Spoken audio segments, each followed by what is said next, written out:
What would you do if the man serving your dinner turned out to be the only thing standing between you and death? Tonight, in one of the city's most elegant restaurants, 4 desperate men will walk through those doors with rage in their hearts and nothing left to lose. A billionaire CEO sits alone, unaware that her past decisions have turned her into a target. And a quiet waiter, a single father hiding an extraordinary past, will have exactly 60 seconds to decide. Blend into the shadows like he's done for 3 years, or step into the fire one more time. Stay with me until the end of this story, and drop a comment telling me what city you're watching from. I want to see how far this tale travels across the world. The first thing Jonah Carter noticed that night wasn't the 4 men who walked through Lumiere's front doors at exactly 9:47 p.m. It was the silence that followed them. Restaurants have rhythms, the clink of silverware against porcelain, the low murmur of conversation floating between tables, the occasional burst of laughter from a corner booth. Lumiere was no exception. For the past 2 years, Jonah had learned every beat of this place, every subtle shift in atmosphere that marked the difference between a good night and a great one. He'd become invisible here, just another face in black and white serving food to people who rarely looked up long enough to remember his name. That's exactly how he wanted it. But when those 4 men entered, something fundamental changed.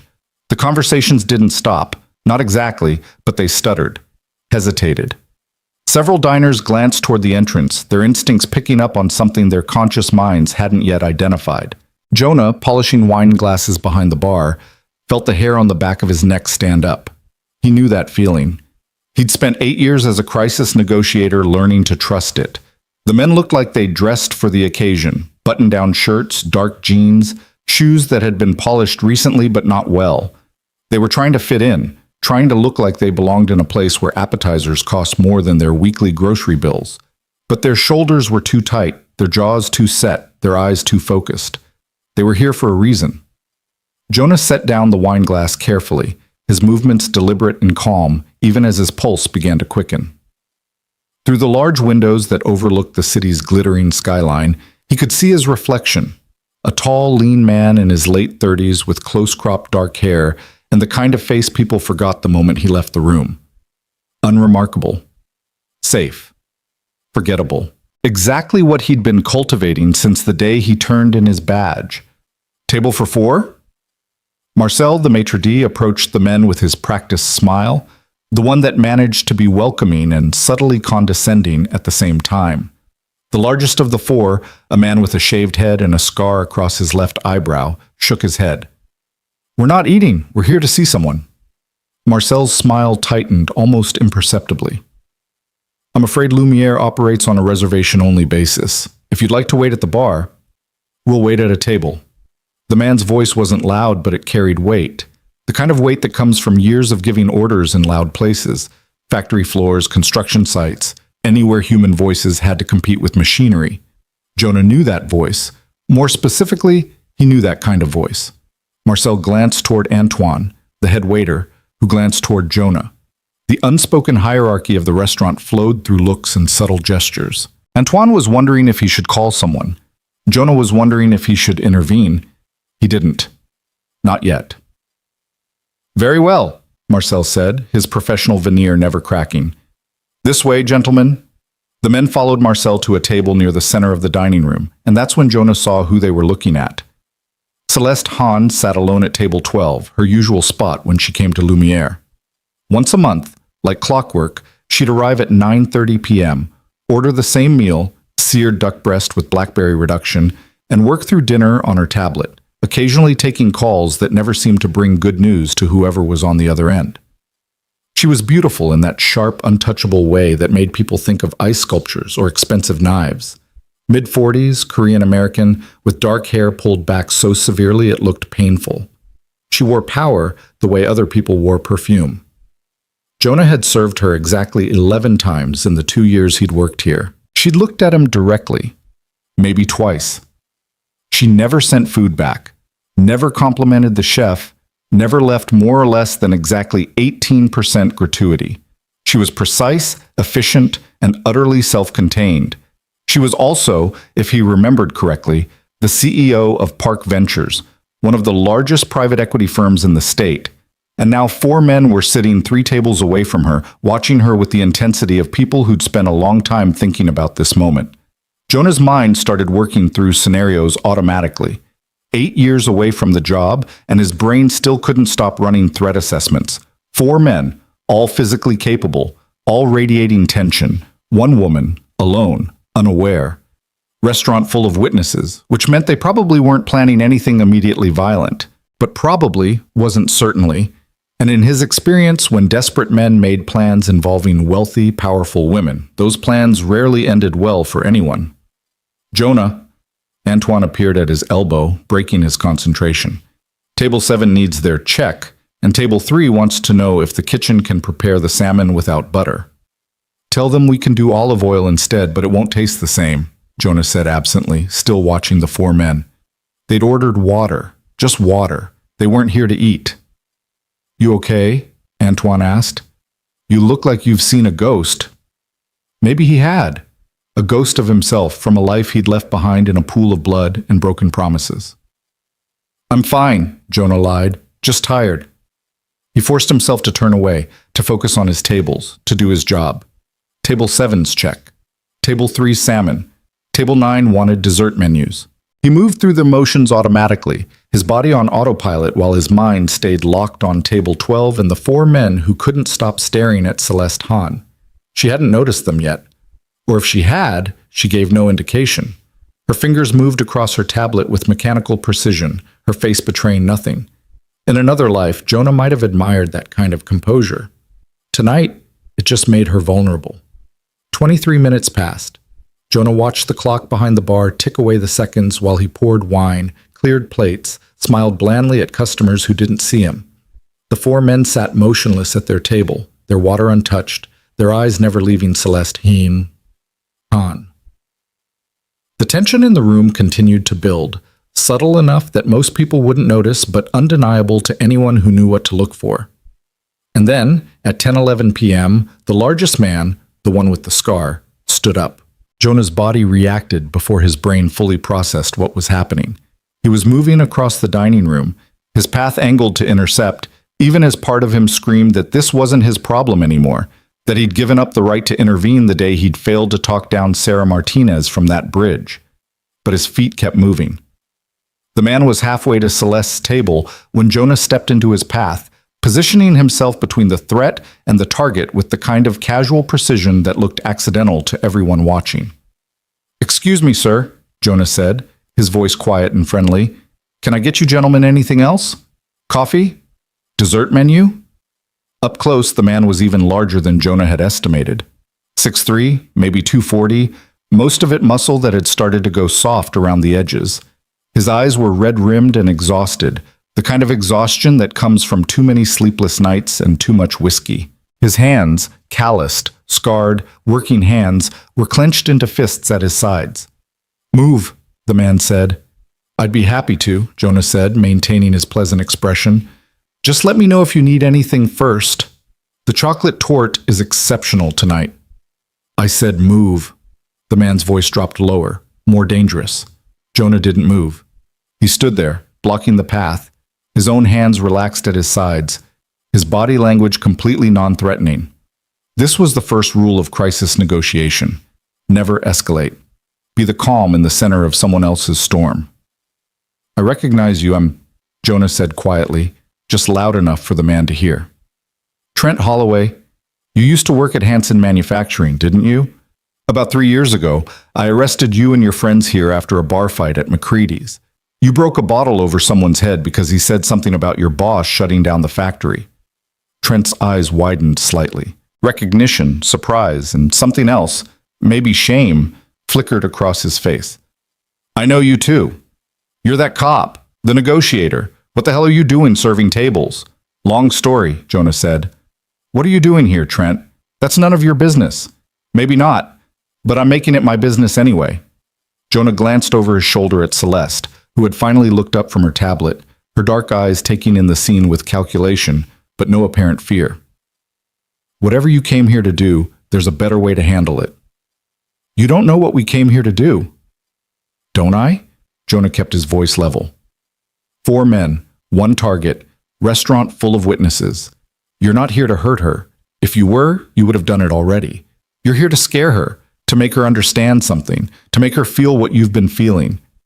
Trent's jaw clenched. She deserves to be scared. Maybe, Jonah conceded. But scaring her here like this? Best case scenario, you end up in jail and she goes home unscathed. Worst case, someone gets hurt. Maybe one of you, maybe her, maybe some innocent person at the wrong table. Is that what you want? What I want, Trent's voice cracked slightly. What I want is for her to understand that we're not just numbers on a spreadsheet. We're people. We had lives, families, futures. And she took all of that away with one phone call. Behind them, Jonah could hear the other three men standing up. He didn't turn around. Keeping his eyes on Trent was crucial, but he was aware of them moving closer, forming a loose semicircle. Antoine had noticed the situation now. Jonah could see him in his peripheral vision, phone in hand, probably debating whether to call the police. Not yet, Jonah thought. Give me a minute. Tell me what happened, Jonah said to Trent. What happened? Trent laughed bitterly. What happened is that her company, Park Ventures, pulled their investment from Hanson Manufacturing, said the profit margins weren't sufficient. 18 months later, the factory closed. 400 people lost their jobs, including us, including people who'd worked there for 20, 30 years, people who'd built their entire lives around that place. One of the other men spoke up, younger, maybe early 30s, with the kind of lean, wiry build that came from never having enough to eat. My wife left me, took our kid, said she couldn't watch me fall apart anymore. My daughter had to drop out of college, another said. This one was older, probably pushing 60, with gray hair and a face carved into harsh lines by disappointment. Full scholarship too, but she couldn't let me lose the house, so she came home to help with bills. The fourth man, shorter than the others but with an intensity in his eyes that made Jonah nervous, added, I supervised a crew of 23 men for 18 years, watched most of them grow up. Now I can't even look them in the eye at the grocery store. Jonah took all of this in, filing away details, building profiles. Trent was the leader, the physical threat. The younger one, Owen, if Jonah's memory was correct, was the most emotionally volatile. The older one, Rafe, carried guilt along with his anger, and the intense one, Dominic, was the one who might actually be dangerous if pushed too far. And you blame Ms. Hahn for all of this, Jonah said. Damn right we do, Trent said. It was her call, her decision.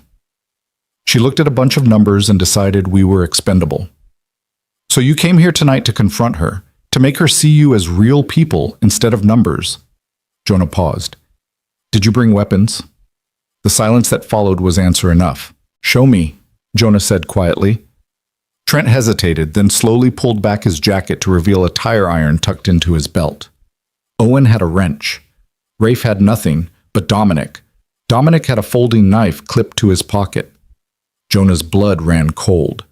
This was worse than he'd thought. They hadn't just come to scare her. They'd come prepared for violence, even if they hadn't consciously acknowledged it.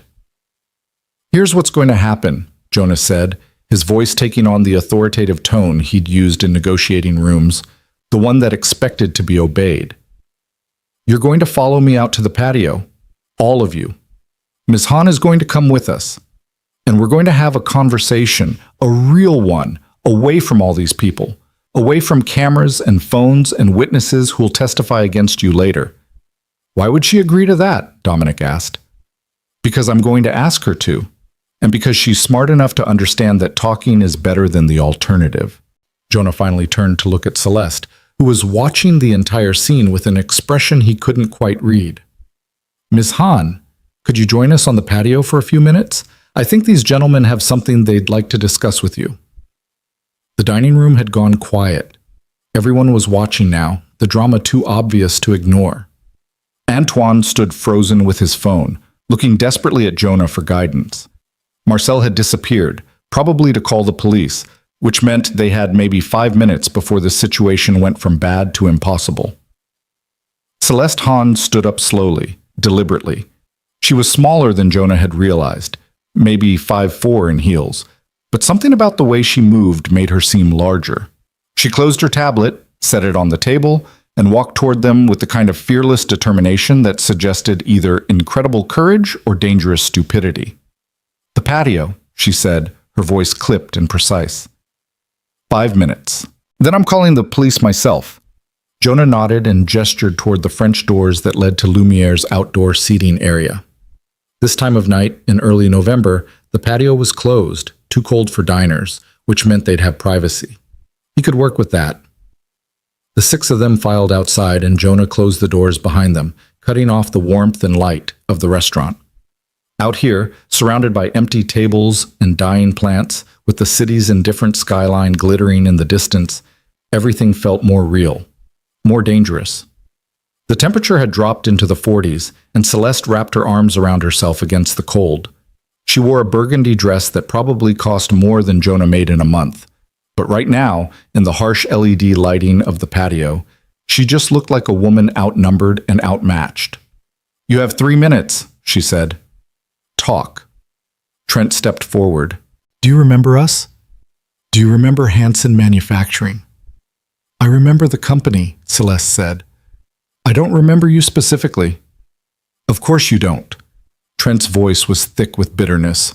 "We're not important enough to remember. We're just the collateral damage of your profit calculations." "Park Ventures invested $17 million in Hanson Manufacturing," Celeste said, her tone factual, almost clinical. "The company was losing money every quarter. The management was incompetent. The equipment was outdated. We gave them 2 years and multiple recommendations for restructuring. They implemented none of them. We withdrew our investment. That's business." "That's business." Owen's voice rose sharply. 400 families destroyed, but that's just business? 400 families made choices, Celeste countered. They chose to work for a failing company. They chose not to retrain, not to relocate, not to adapt. "I'm sorry about your personal circumstances, but I'm not responsible for them." Jonah watched the temperature rise, saw the men's hands clench, saw Dominic's fingers drift toward the knife on his belt. This was the moment when negotiations either found solid ground or collapsed entirely. "Stop," Jonah said, stepping between them again. Everyone stopped talking for a second. He looked at Trent. "You came here because you wanted her to understand what her decisions cost. You wanted her to see you as human beings, not numbers. Is that right?" Trent nodded stiffly. "And Ms. Hahn, you're defending your business decisions because from your perspective they were rational and justified. You didn't set out to hurt anyone. You were just doing your job. Is that right?" Celeste's eyes narrowed. "Who are you exactly? You're not just a waiter." "Tonight, I'm just someone trying to prevent violence," Jonah said. "And right now, both of you are talking past each other. You," he looked at the 4 men, "want acknowledgement. You want her to admit that her decisions had human consequences. And you," he turned to Celeste, "want them to understand that you're not a villain. You're a businesswoman making difficult choices in a complicated world." "Damn right we want acknowledgement," Rafe said. "My daughter gave up her dreams because of her. She doesn't get to hide behind 'that's business.'" "And what exactly do you want me to do?" Celeste asked coldly. "Apologize. Write you a check? Go back in time and make a different decision?" "We want you to care," Owen said, his voice breaking. "We want you to give a damn that people's lives fell apart because of you." Silence. Jonah watched Celeste's face, saw something flicker there, something that might have been doubt or guilt or just exhaustion. She looked at the 4 men, really looked at them, for what might have been the first time. "I do care," she said, finally, quietly. "You think I don't? You think I sleep well at night knowing that every business decision I make affects real people? I lie awake thinking about the families impacted by factory closures, by layoffs, by restructuring. But caring doesn't change the math. Caring doesn't make failing companies suddenly profitable. I can't save everyone, so I do my job and I try not to drown in the guilt." It was the first real thing she'd said all night. The first admission of humanity beneath the Ice Queen exterior. Trent seemed thrown by this. "If you care, then why?" "Because caring and acting are different things," Celeste interrupted. "I have a responsibility to my investors, to my company, to the other businesses in our portfolio. If I let emotion drive my decisions, more people suffer in the long run. It's a terrible calculus, and I hate it, But it's the reality of what I do. So that's it? Dominic spoke for the first time since they'd come outside. You're just going to keep making decisions that destroy lives and we're supposed to accept it because you feel bad? No, Celeste said. You're supposed to fight back. Start a union. Lobby for better worker protections. Vote for politicians who support manufacturing. Build something new. Adapt. Survive. But coming here with weapons and intimidation? That's not fighting back. That's just making yourself into the villain of your own story. Easy for you to say from your penthouse, Trent said. I grew up in a studio apartment in Queens with my mother and 2 siblings, Celeste said sharply. My father left when I was 3. My mother cleaned office buildings at night to keep us fed. I know what it's like to be poor, to be desperate, to watch opportunities disappear. The difference is that I clawed my way out instead of looking for someone to blame. The difference, Jonah said carefully, is that you had opportunities to claw toward. These men had those opportunities taken away. Celeste looked at him sharply. Whose side are you on? The side that doesn't end with someone getting hurt tonight, Jonah said. Look, you're both right and you're both wrong. Ms. Han made a business decision that had devastating consequences for real people. That's true. And these men are responsible for their own responses to that devastation. That's also true. But right now we're standing on this freezing patio, and in about 2 minutes the police are going to arrive, and everyone's night is going to get a lot worse unless we figure out a better ending to this story. What kind of ending? Owen asked. Jonah looked at Celeste. What if you gave them something real? Not money.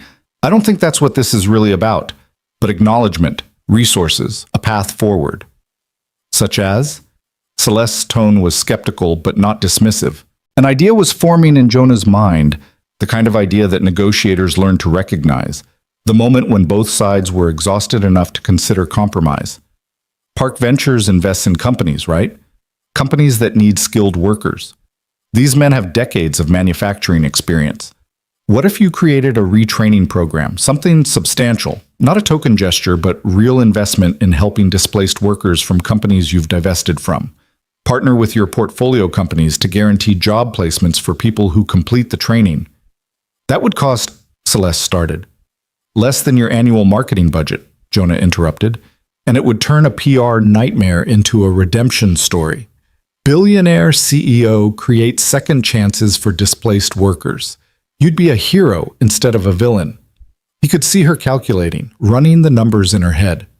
This was a woman who thought in terms of costs and benefits, returns on investment. It would have to be legitimate, she said finally. Real training, real jobs, not some feel-good program that goes nowhere. We don't want charity, Trent said.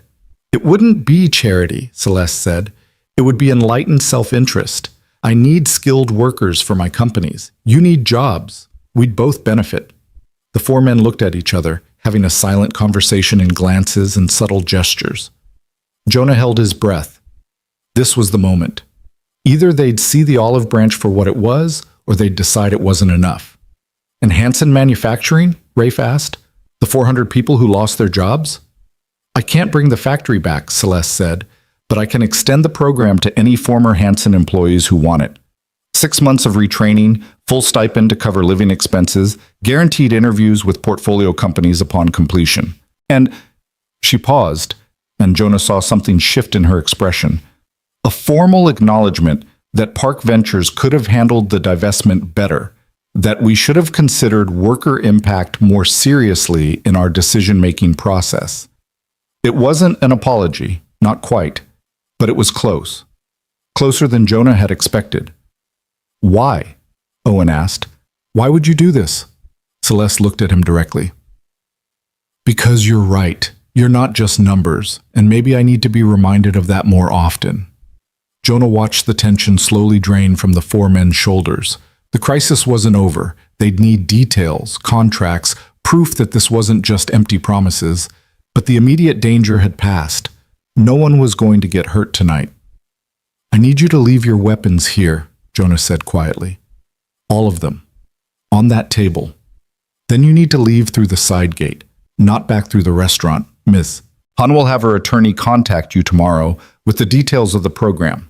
But you need to leave now, before the police arrive. One by one, the men placed their makeshift weapons on the patio table: the tire iron, the wrench, the knife. Physical representations of their anger, their desperation, their pain. "Thank you," Trent said, looking at Jonah. Then, more reluctantly, to Celeste, "Thank you." They filed out through the side gate, disappearing into the November night. Jonah and Celeste stood alone on the patio, the weapons still lying on the table between them like evidence of a crime that didn't quite happen. "That was," Celeste started. "Insane?" Jonah suggested. "Reckless? Potentially disastrous?" "I was going to say impressive." She studied him with those dark, calculating eyes. "You knew exactly what to say to both sides. You de-escalated a situation that could have ended very badly. That's not a skill most waiters have." "I'm not most waiters." "Clearly." She picked up Dominic's knife, examining it. "Crisis negotiator, you said? Before you were a waiter?" "Before I was a waiter." "And you left that career because I failed someone once, and they died because of it." The words came out flat, emotionless. Jonah had practiced saying them without breaking. "I don't do that work anymore." Celeste was quiet for a moment. Then, "The woman on the bridge, Sarah Martinez, 3 years ago, I read about it." Of course she had. Celeste Hahn didn't strike Jonah as someone who left questions unanswered. "She was 26 years old," Jonah said, staring at the knife in Celeste's hands. "Bipolar, off her medication. Her boyfriend had just left her. She climbed over the railing on the Westfield Bridge, and I was the one they called to talk her down. I did everything right, everything by the book. Built rapport, showed empathy, made her believe there was hope. And then..." He stopped, the memory still sharp after all this time. "A truck backfired. She startled. I reached for her, but I was too slow. She fell. That wasn't your fault. Tell that to her mother, who screamed at me at the funeral. Tell that to my daughter, who found me crying in the bathroom at 3 a.m. because I couldn't stop seeing Sarah's face. Tell that to..." He cut himself off. "It doesn't matter. I'm not that person anymore."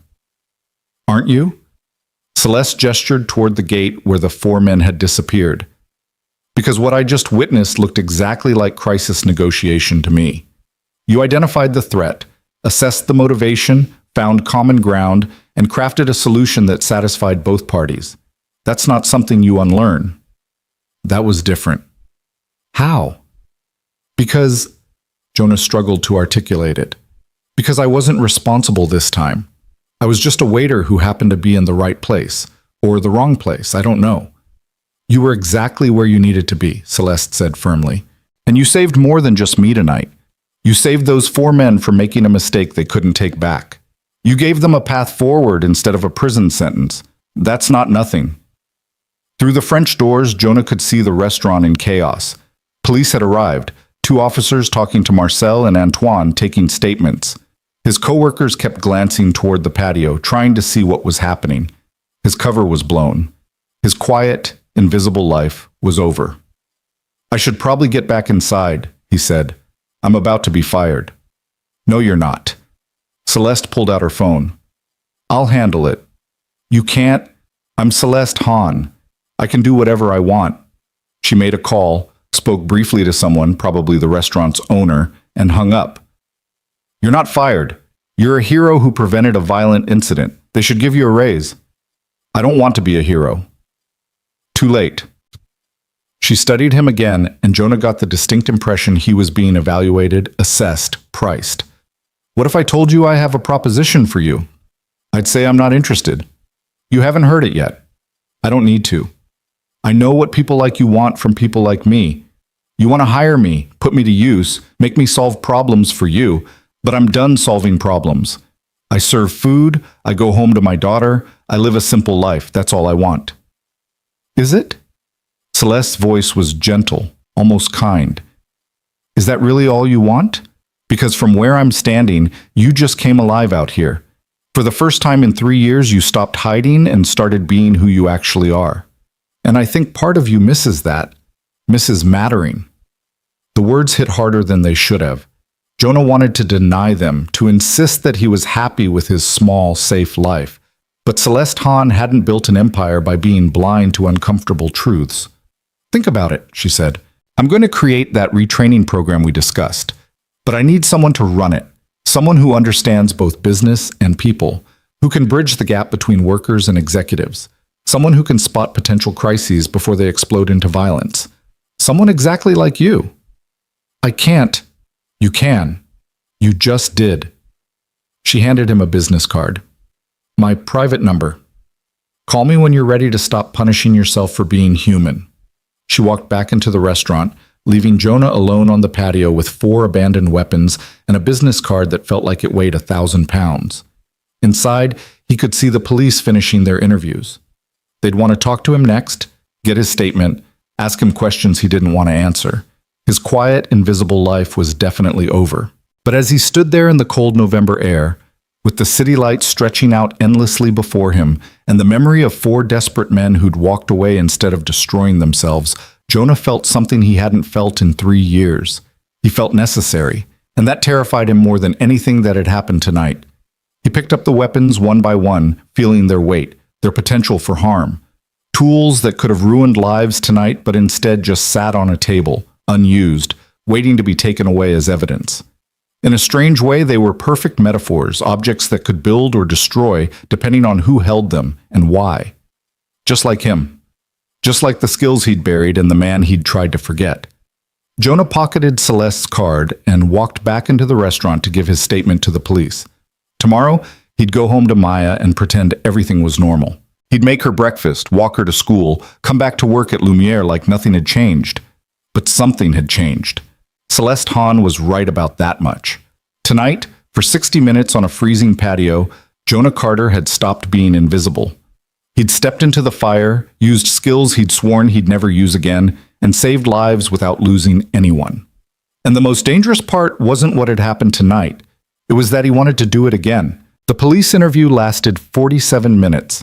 Jonah sat in Marcel's office, a cramped room that smelled of expensive cologne and old paperwork, answering questions from Detective Sarah Chen, a woman in her early 50s with tired eyes and the kind of patience that came from hearing every possible variation of human stupidity. "So let me get this straight," Detective Chen said, flipping through her notes. 4 men came into the restaurant with weapons, targeting a specific customer, and you, a waiter, decided to handle it yourself instead of calling us immediately. "I did handle it," Jonah said. "Nobody got hurt." "That's not the point, Mr. Carter. You put yourself and everyone in that restaurant at risk.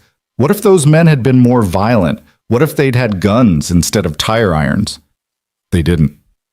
"You couldn't have known that." "Yes, I could." Jonah met her gaze steadily. "I'm former LAPD, Crisis Negotiation Unit, 8 years. I read the situation and made a judgment call." Detective Chen's expression shifted from irritation to recognition. "Carter, Jonah Carter, you're the one who worked the Sarah Martinez case." "Yes." She was quiet for a moment, and Jonah could see her recalculating, reassessing. The Martinez case had been big news 3 years ago. Local negotiator fails to save suicidal woman. Department cleared him of wrongdoing, but the headlines had been brutal. The photos of Sarah's mother screaming at him outside the courthouse had gone viral. "I'm sorry," Detective Chen said finally. "That must have been difficult." "It was." Jonah's voice was flat. "Is there anything else you need from me?" "The men." "Do you know where they went?" "No. They left through the side gate. Ms. Hahn has agreed not to press charges provided they accept her offer of assistance." "That's generous of her." "She's a complicated woman." Detective Chen closed her notebook. "Look, off the record, what you did tonight was either incredibly brave or incredibly stupid. Maybe both, but you're lucky it worked out. Next time, call us first." "There won't be a next time," Jonah said, but even as he said it, he knew it was a lie. It was past midnight when Jonah finally left the restaurant. The November air had grown even colder, and his breath formed small clouds as he walked to his car, a 15-year-old Honda Civic that had seen better decades. The passenger side door didn't lock properly anymore, and the check engine light had been on so long he'd stopped noticing it. His phone buzzed. A text from his daughter's babysitter, Mrs. Chen from the apartment next door. Maya fell asleep during her movie. I put her to bed.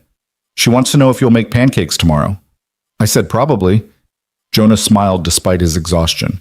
Maya was 7 years old, fiercely intelligent, and absolutely convinced that pancakes could solve any problem. She'd been 4 when her mother left, too young to understand that some people weren't built for the kind of patient, grinding love that single parenthood required. Rebecca had lasted 6 months after Sarah Martinez died, watching Jonah fall apart, before she'd packed a bag and moved to Portland with a software engineer she'd met at a yoga class. "I can't save you," she'd said on her way out the door, "and I can't watch you drown." She sent money sometimes, called on Maya's birthday, tried to be a distant, ambient presence in their daughter's life.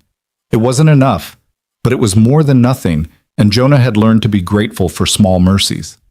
He drove through empty streets, past closed shops and flickering streetlights, his mind still churning through the events of the night, the look in Trent's eyes when he'd placed the tire iron on the table, the way Celeste's mask had cracked just enough to show the person underneath, the feeling of using skills he'd thought were dead and buried.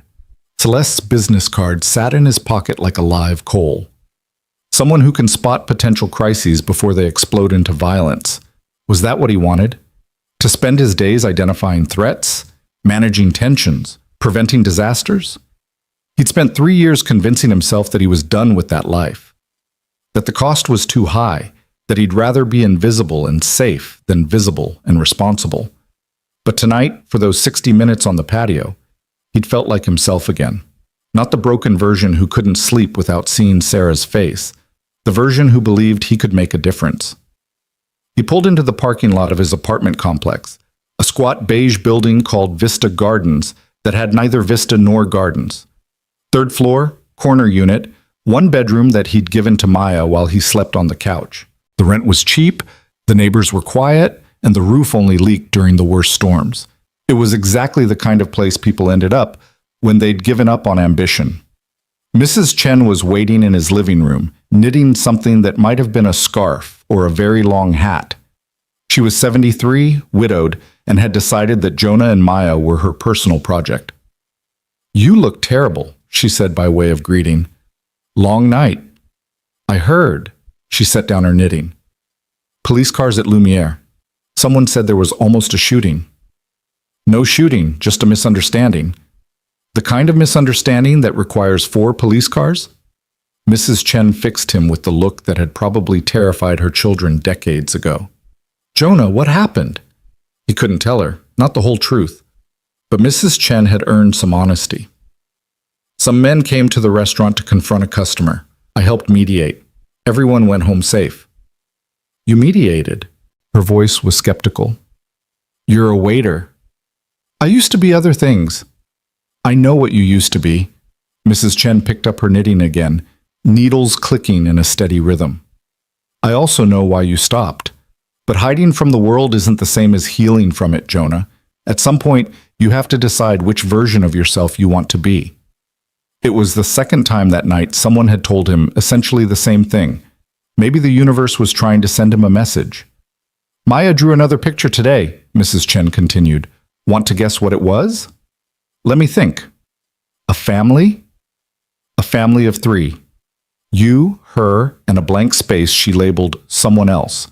When I asked her who someone else was, she said she didn't know yet, but she'd recognize them when they showed up." Jonah felt something twist in his chest. Maya had been drawing variations of that same picture for 2 years, her way of processing the fact that her mother was gone, that their family was incomplete. Sometimes someone else was a dog. Sometimes it was a grandmother. Once, memorably, it had been a dragon, but the space was always there, waiting to be filled. "She asked if you were happy," Mrs. Chen said quietly. "What did you tell her?" "I told her that happiness is complicated and that grown-ups sometimes have to work harder to find it than kids do."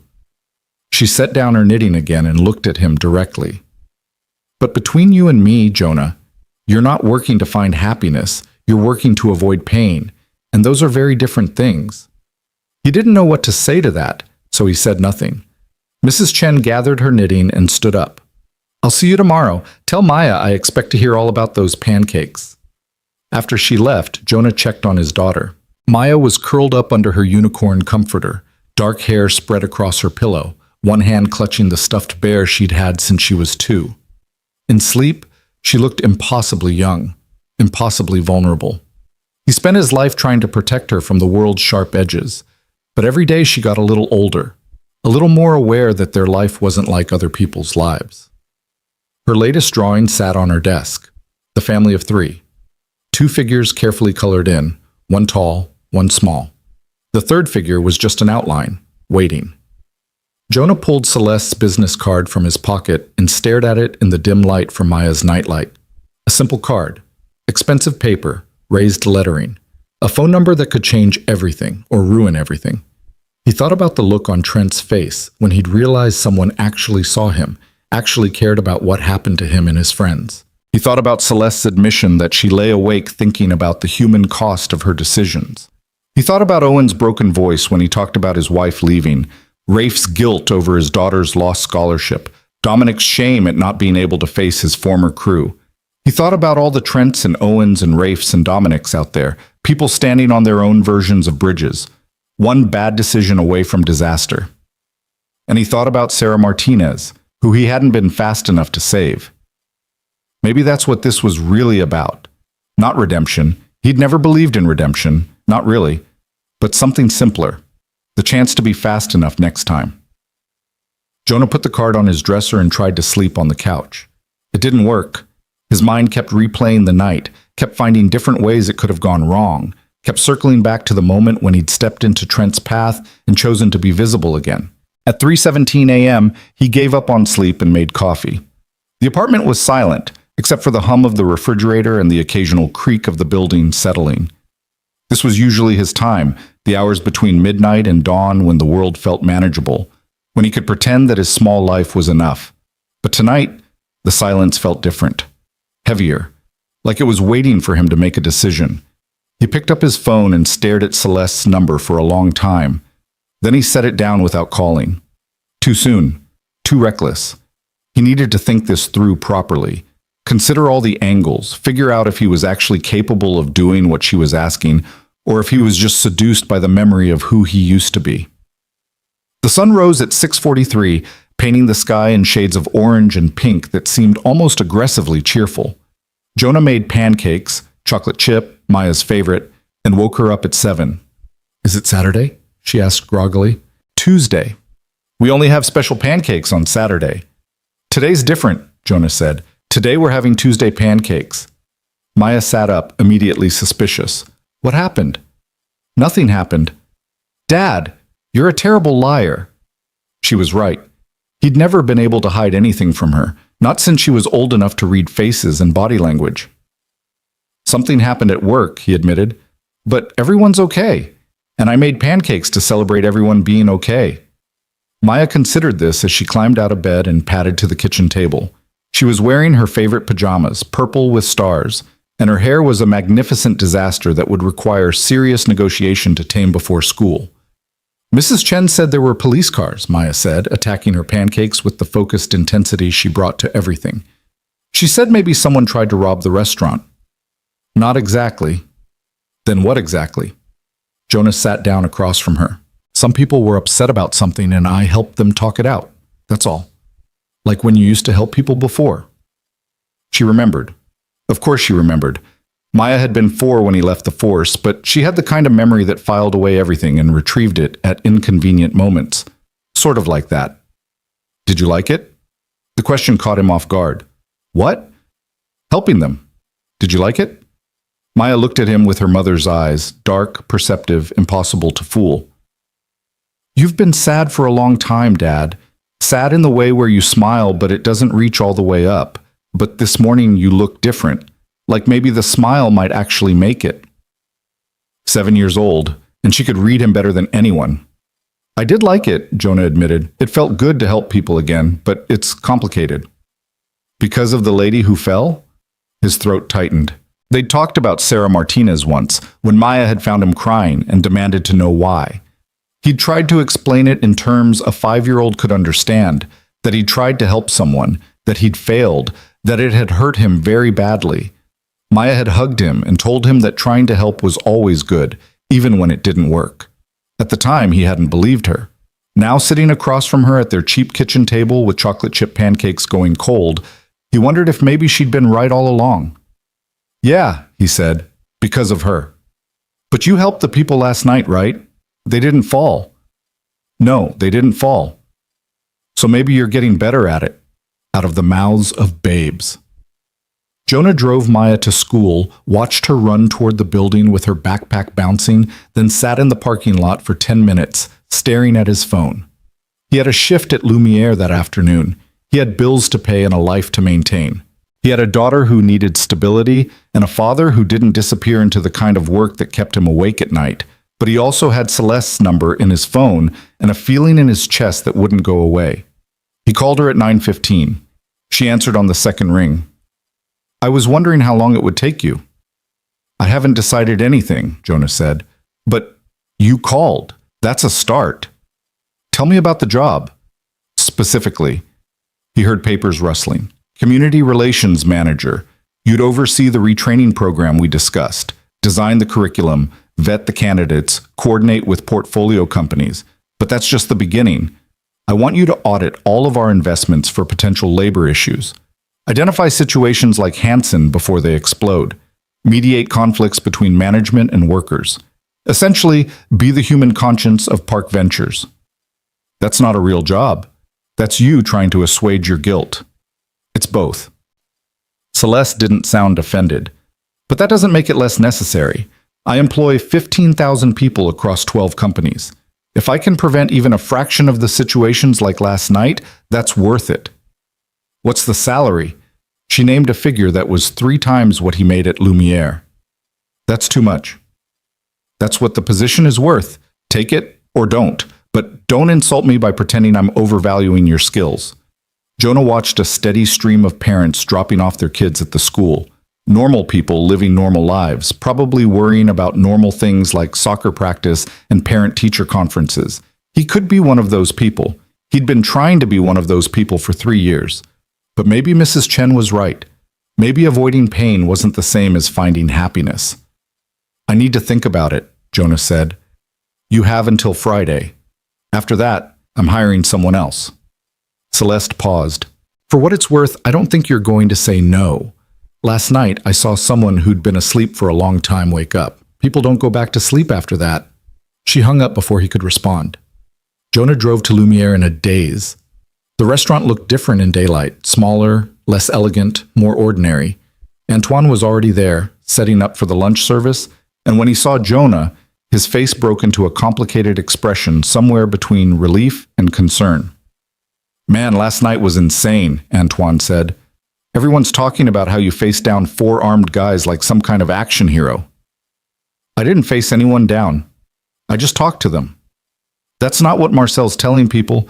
He's saying you saved Ms. Han's life." "Marcel's exaggerating." "Maybe." Antoine started folding napkins with practiced efficiency. "But the owner called this morning. He wants to give you a commendation, employee of the month, bonus, the whole thing. You're a hero, Jonah." There was that word again. Hero. Like what he'd done required some kind of exceptional courage instead of just the muscle memory of skills he'd never fully lost. "I don't want to be a hero," Jonah said. "I just want to do my job." "Which job?" Antoine looked at him knowingly. "Because I'm guessing the fancy CEO lady offered you something better than serving duck breast to people who don't say thank you. She might have mentioned something. You should take it." Antoine finished his napkin and started on another one. "Look, I like you, Jonah. You're a good waiter, you don't complain, you show up on time. But you're too smart to be doing this forever. And after last night, everyone knows you're capable of a lot more than carrying plates. What if I'm not ready? For what? The job? Or for people to see who you actually are?" It was the same question Celeste had asked, just phrased differently. The lunch shift was brutal. Every table wanted to know about the incident, wanted to hear Jonah's version of events, wanted to transform a tense negotiation into a dramatic story they could retell at their next dinner party. By 3 p.m., Jonah was exhausted from dodging questions and deflecting attention. He was clearing table 9 when his phone buzzed. A text from an unknown number. This is Trent Holloway. Ms. Hahn's lawyer contacted me this morning. I don't know what you said to her, but she's actually following through. Real training, real stipends, real jobs. I just wanted to say thank you. You didn't have to help us. You could have just let the cops arrest us, but you gave us a chance instead. That means something. Then another text, this one from a different number. Jonah Carter? This is Rafe Mitchell. My daughter cried when I told her I might be able to afford to send her back to school. I haven't seen her cry happy tears in years. Thank you for giving us hope. Then Owen. Then Dominic. 4 men who'd walked into a restaurant ready to commit violence, now thanking him for helping them find a different path.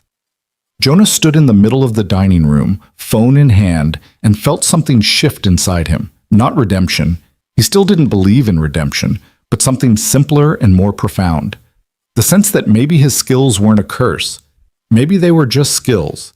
And maybe how he used them was still within his control. He finished his shift at 6, drove home, picked up Maya from Mrs. Chen's apartment, and made spaghetti for dinner. Maya talked about her day, a complicated story involving a kid named Marcus who'd stolen her eraser, then apologized and given her his favorite pencil as restitution. She dissected the incident with the analytical precision of a future lawyer, debating whether the pencil adequately compensated for the eraser. "What do you think, Dad?" she asked. "Is it a fair trade?" "I think Marcus is probably a good kid who made a mistake and tried to make it right," Jonah said. "Sometimes that's all we can ask of people." Maya twirled spaghetti around her fork thoughtfully. "Is that what happened last night?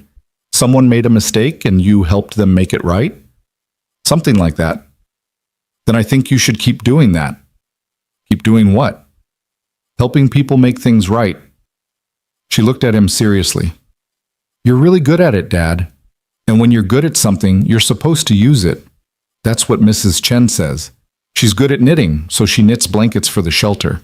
Mr. Rodriguez is good at fixing things, so he helps everyone in the building. You're good at helping angry people stop being angry, so you should do that.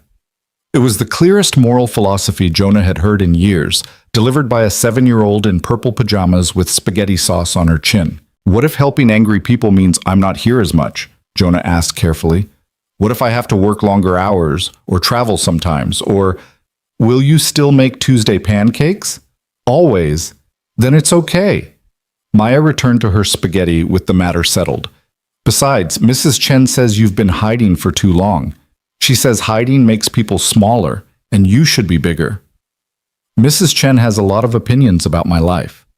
That's because she loves you. We both do. Maya looked up at him with absolute certainty.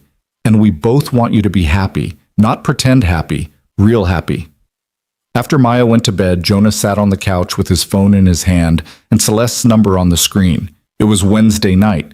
She'd given him until Friday, but he already knew what his answer would be. Maya was right. Mrs. Chen was right. Celeste was right. Even Antoine was right. He'd been hiding for 3 years, trying to make himself smaller, trying to pretend that being safe was the same as being happy.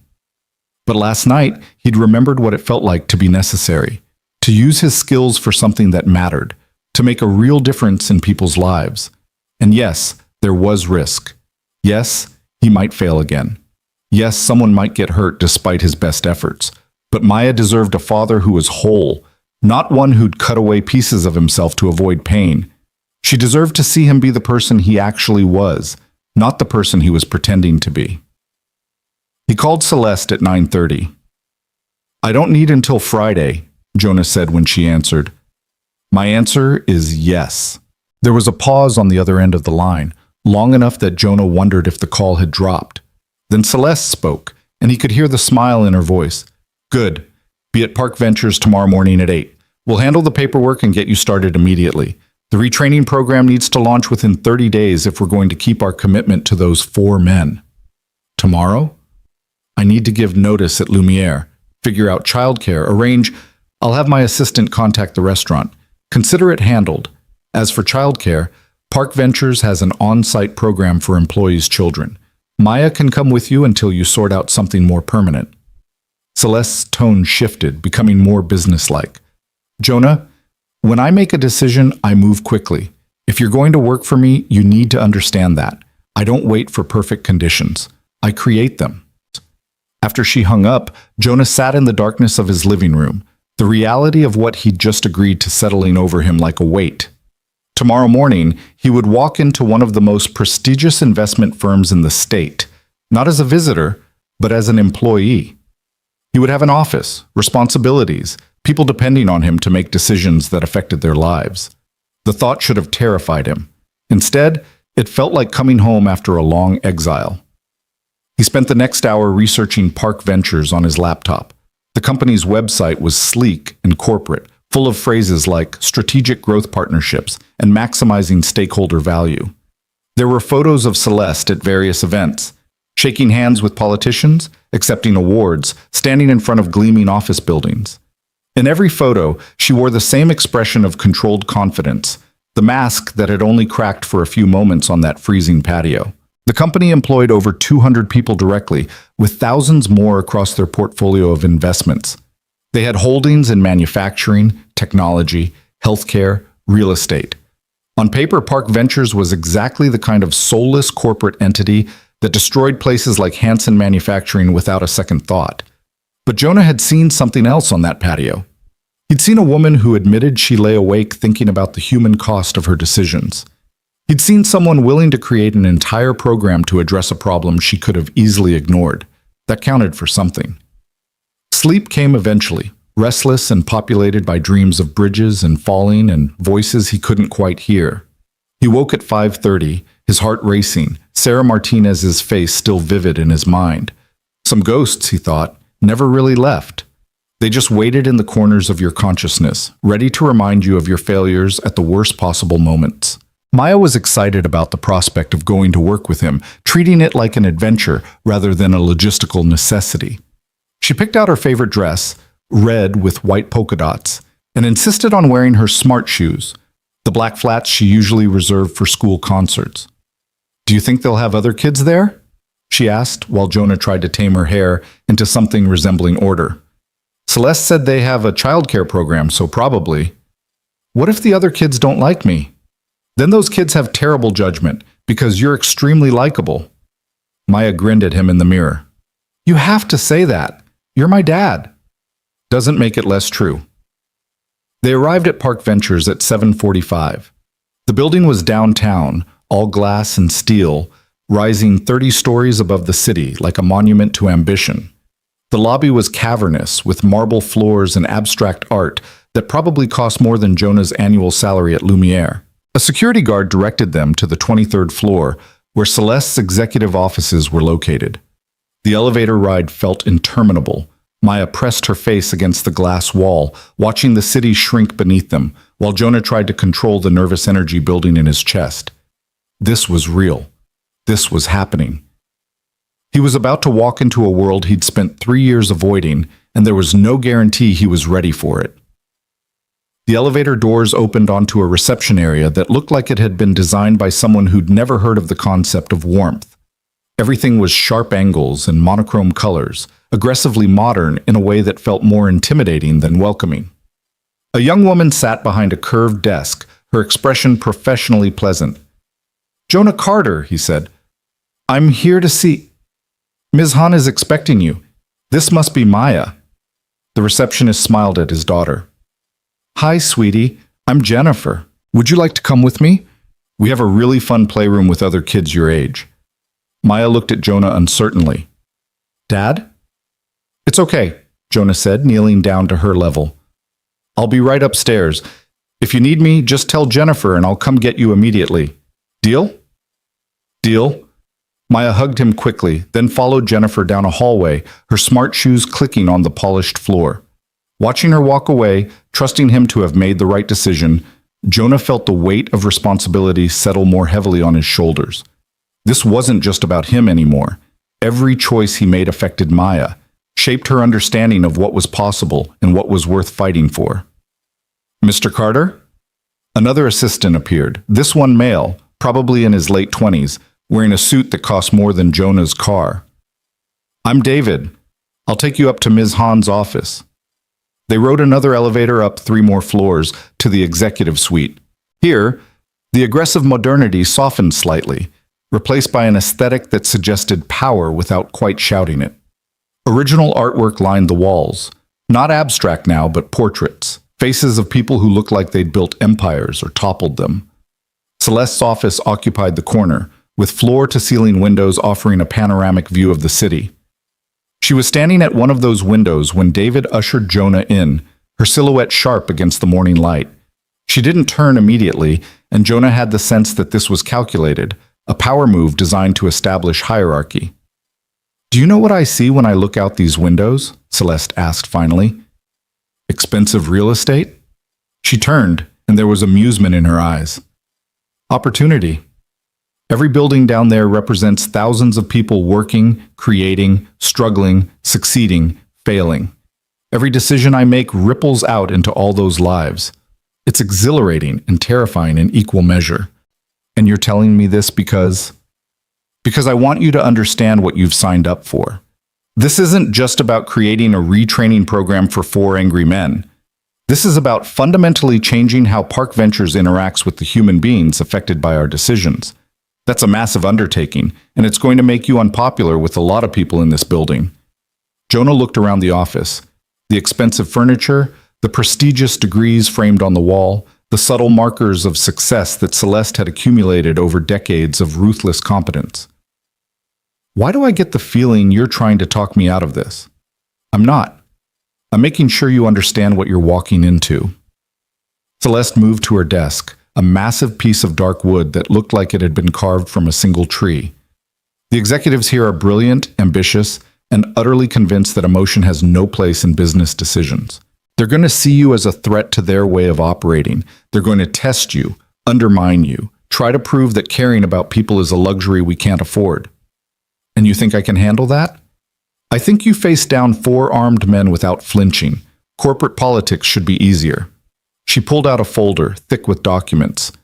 "This is your employment contract, standard non-compete, confidentiality agreements, benefits package. Your official title is Vice President of Community Relations and Labor Integration. You report directly to me, which means you have authority to speak on behalf of Park Ventures in matters related to workforce issues." Vice President. Jonah had never imagined having a title like that. 3 days ago, he'd been worried about whether he could afford new shoes for Maya. "There's a clause here about media relations," Jonah said, flipping through the contract. "I don't do press." "You might have to. Part of this role involves being the public face of our new commitment to worker welfare. Press conferences, interviews, that sort of thing." "Absolutely not." Celeste leaned back in her chair, studying him. "Still running from visibility?" "I'm not running. I'm being realistic about my limitations." "Your limitation is that 3 years ago a woman died while you were trying to save her, and you've been punishing yourself for it ever since. But punishing yourself doesn't bring her back, Jonah. It just wastes the skills that could save other people." The words hit hard because they were true. Jonah set down the contract and met Celeste's gaze directly. "I'll do the job. I'll build your program, mediate your conflicts, be your human conscience, or whatever you want to call it. But I won't be your poster boy for corporate redemption. Find someone else to smile for the cameras." "Fair enough." Celeste made a note on her tablet. "For now. But eventually you're going to have to decide whether you want to help people in private or actually change the systems that create these problems in the first place. The second option requires visibility." Before Jonah could respond, there was a knock on the door. A man entered without waiting for permission. Late 50s, silver hair, expensive suit, and the kind of confidence that came from never being told no. He looked at Jonah with undisguised skepticism. "This is the waiter?" he said. "This is Jonah Carter, our new VP of Community Relations," Celeste corrected, her voice sharp. "Jonah, this is Richard Brennan, our Chief Financial Officer and the second largest shareholder in Park Ventures." Richard didn't offer his hand. "Celeste, can we talk? Privately?" "Anything you need to say can be said in front of Jonah. He's part of the executive team now." Richard's jaw tightened. "Fine. What the hell are you thinking? Creating an entirely new division based on one incident? Hiring someone with 0 corporate experience? This retraining program is going to cost millions. And for what? To make you feel better about a business decision you made 3 years ago?" To prevent situations like Hansen Manufacturing from happening again, Celeste said calmly. To build relationships with the communities our investments affect. To reduce the risk of labor conflicts that could damage our reputation and bottom line. It's good business, Richard.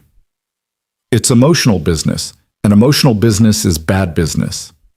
Richard finally looked at Jonah directly. No offense, Mr. Carter, but you're in over your head. Corporate relations requires understanding finance, legal structures, stakeholder management. You talk people down from bridges. That's not the same thing. You're right, Jonah said. It's not the same thing. It's harder.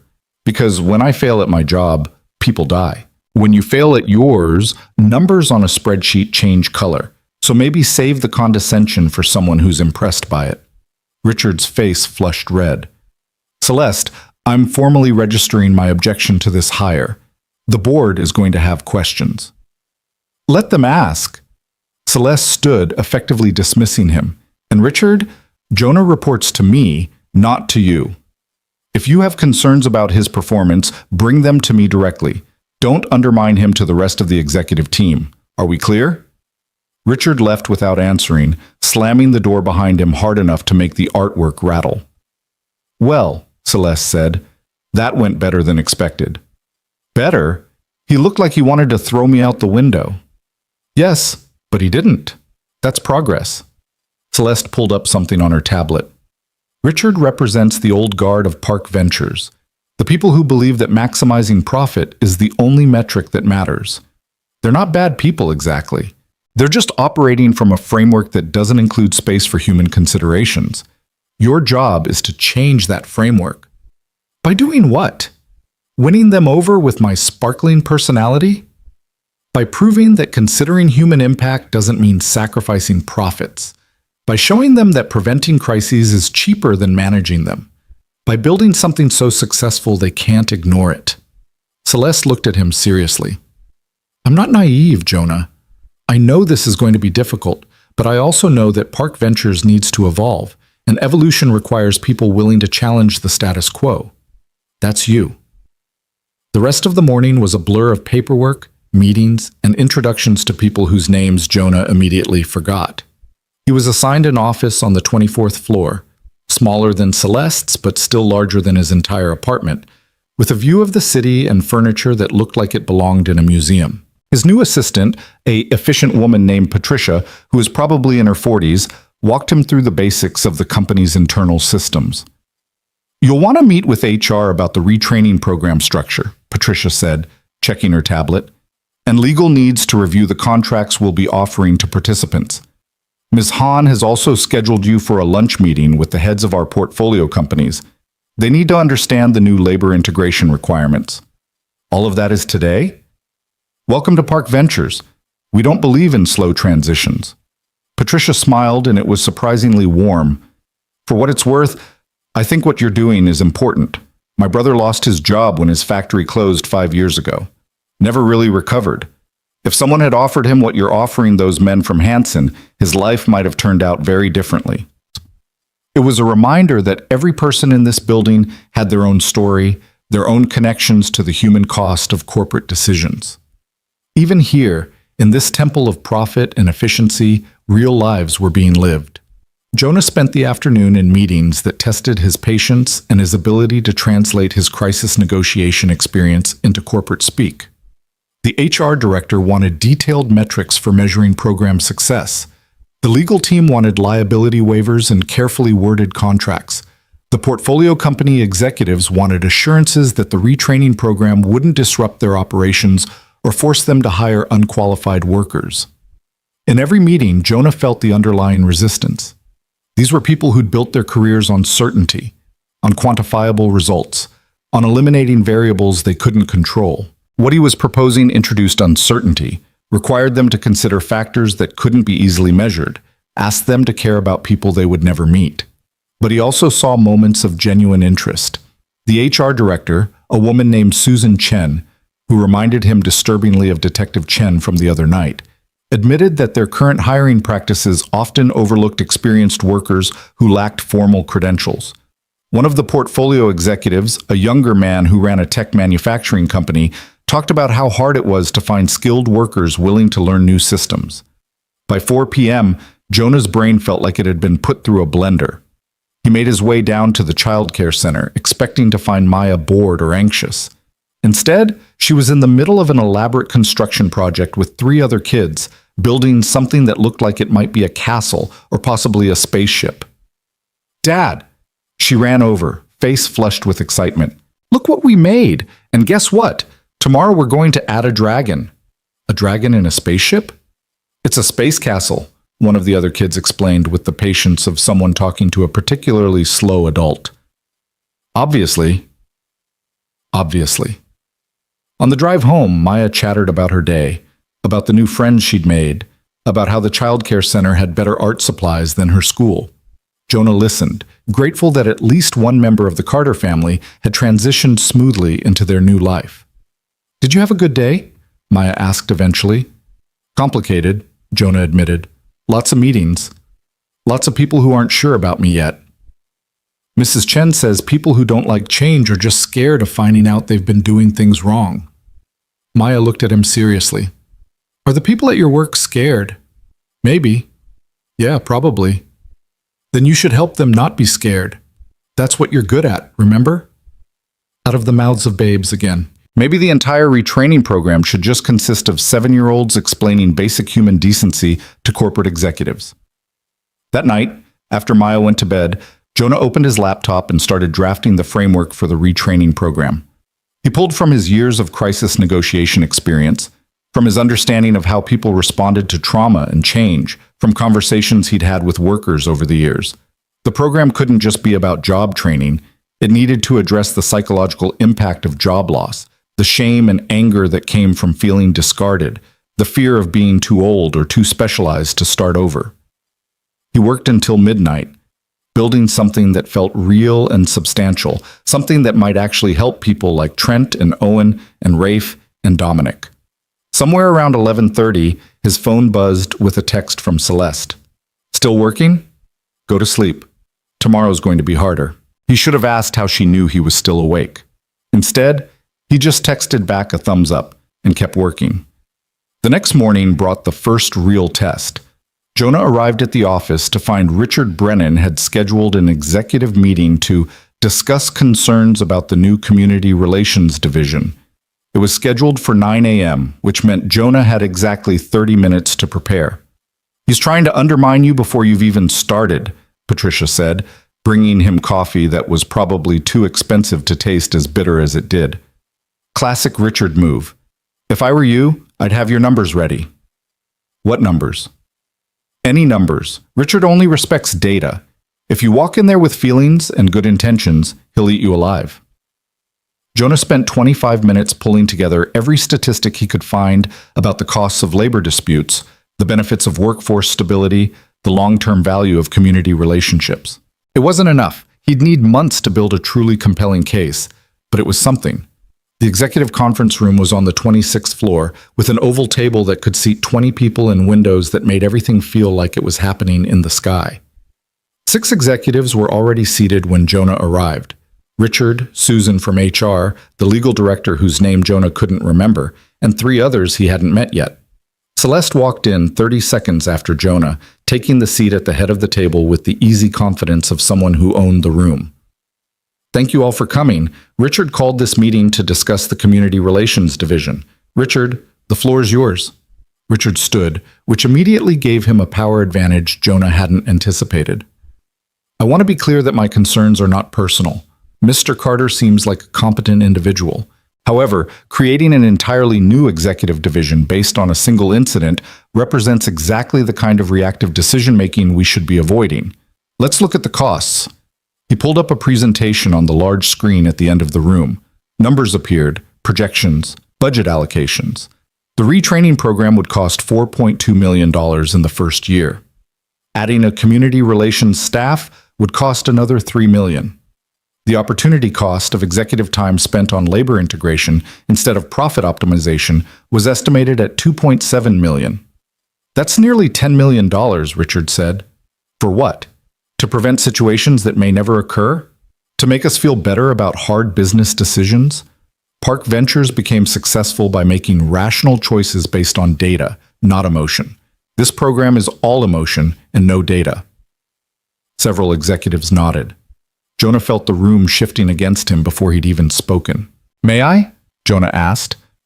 Richard sat down with a gesture that suggested Jonah was welcome to embarrass himself.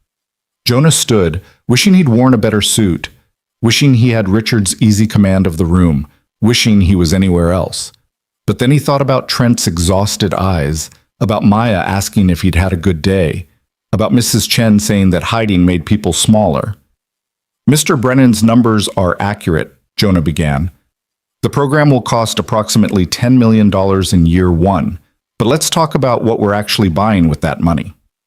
3 years ago, when Park Ventures divested from Hanson Manufacturing, how much did the company spend on security after workers began protesting outside this building?"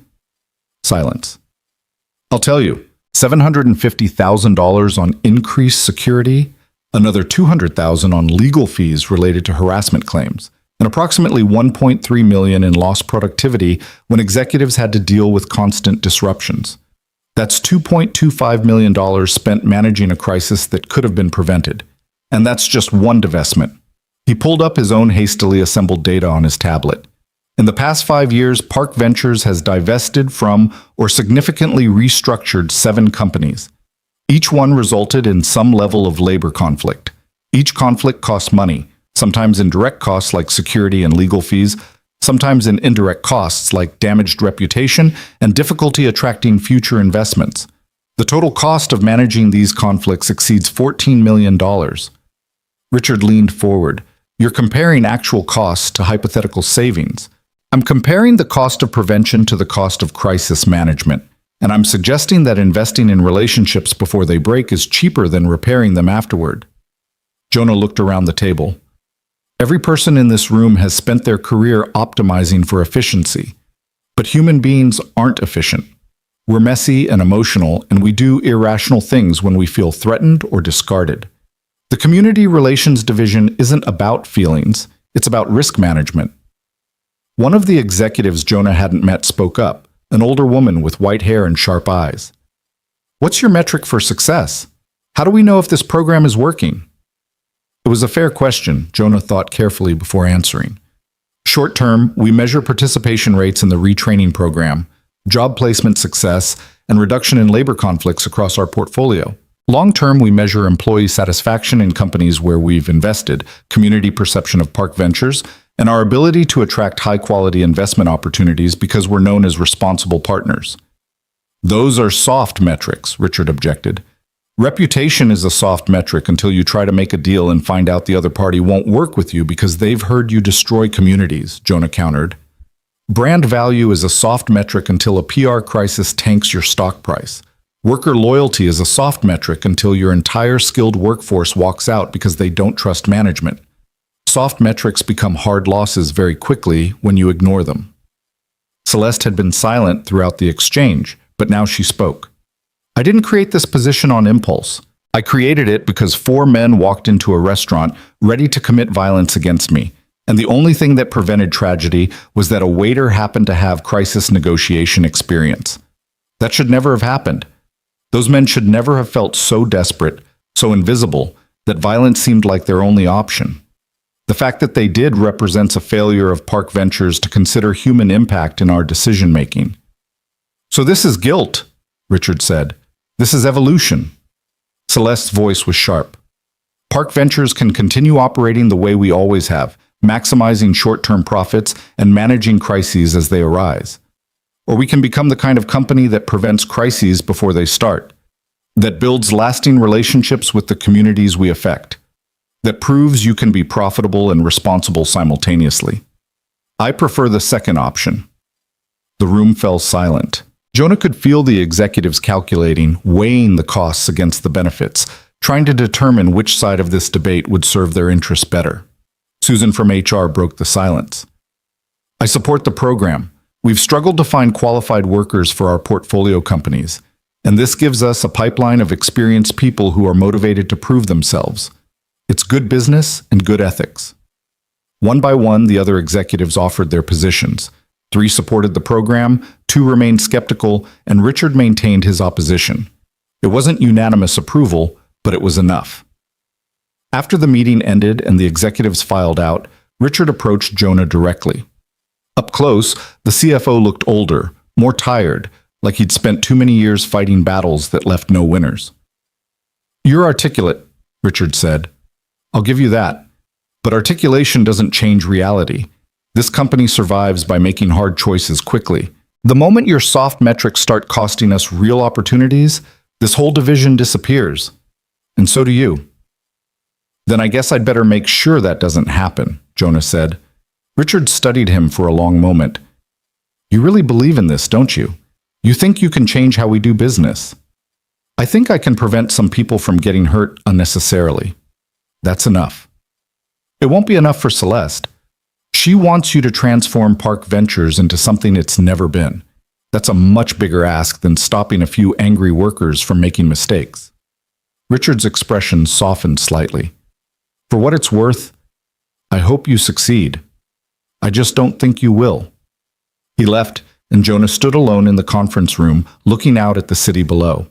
Somewhere down there, Trent and Owen and Rafe and Dominic were probably going about their days, maybe feeling hopeful for the first time in years.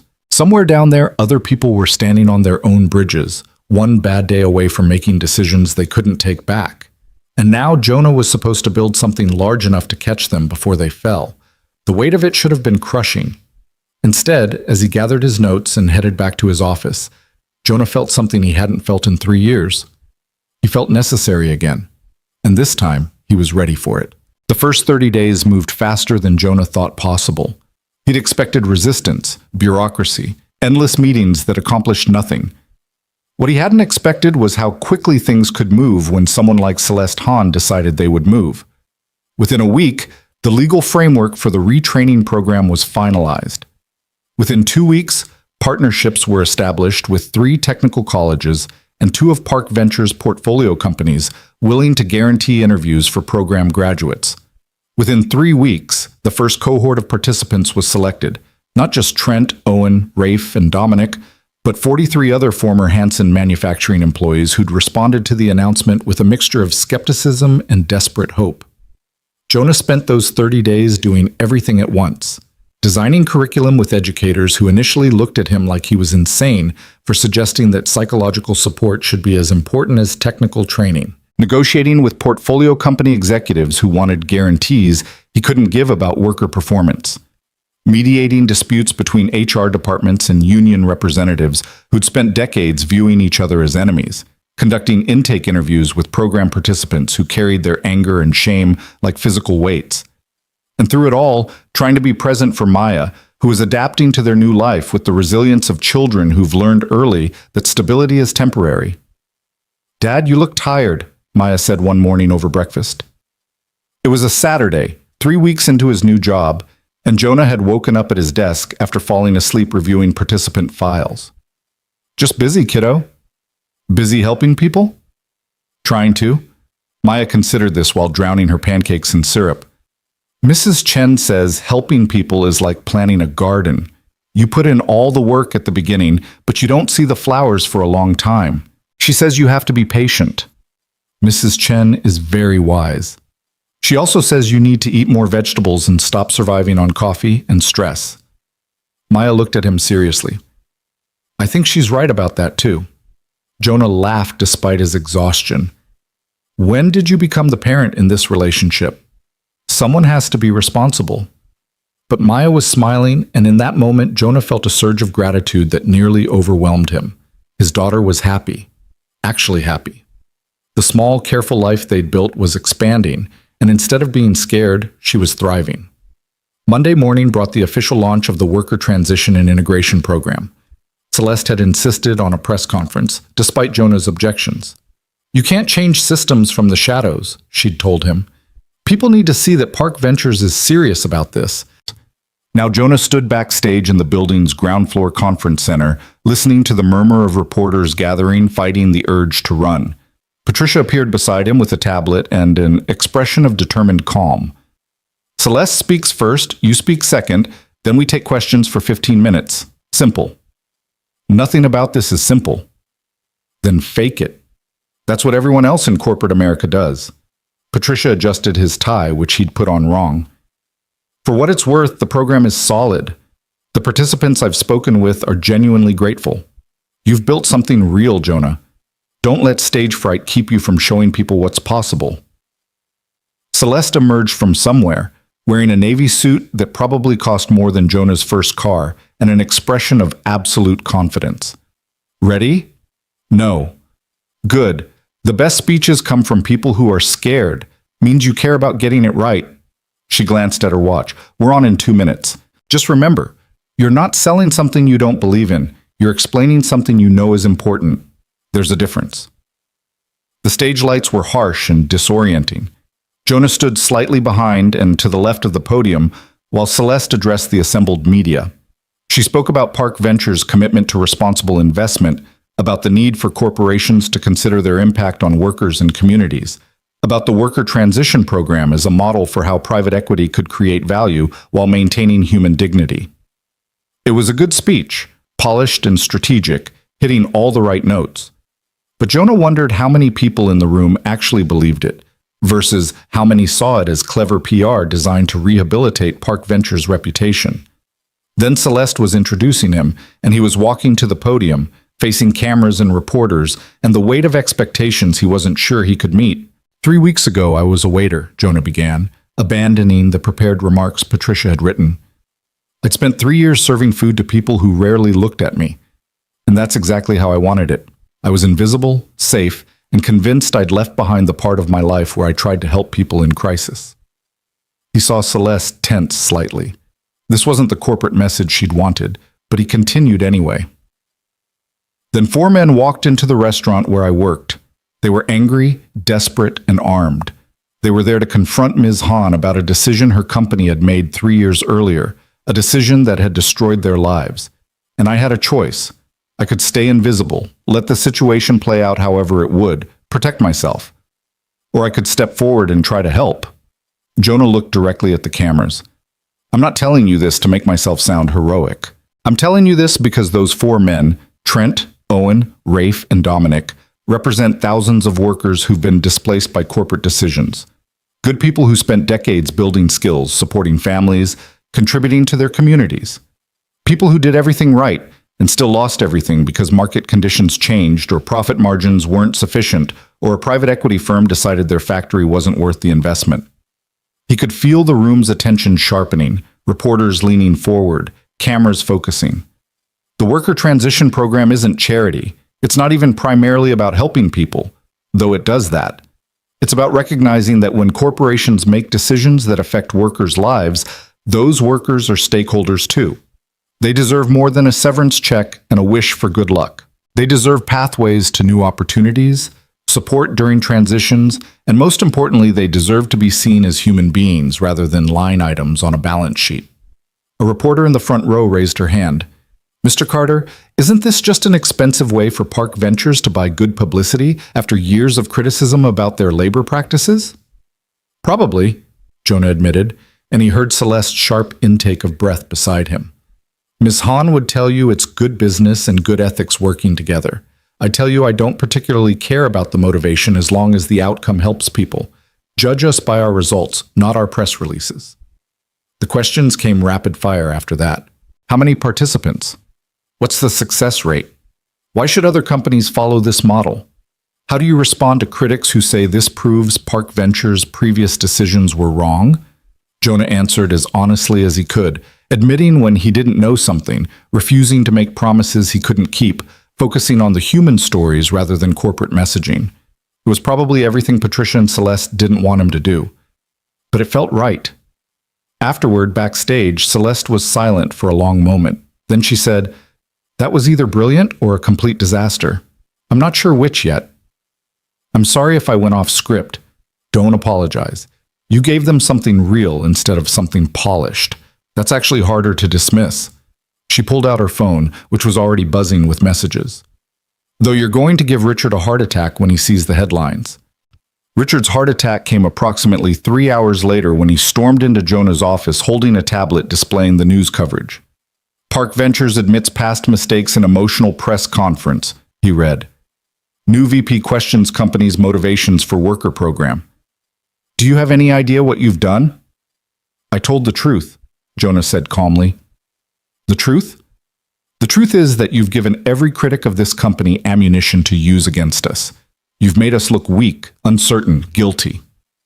Or I've made us look honest for the first time in years. Richard threw the tablet onto Jonah's desk hard enough to make the pens rattle. You don't understand how this world works. Corporations don't admit mistakes.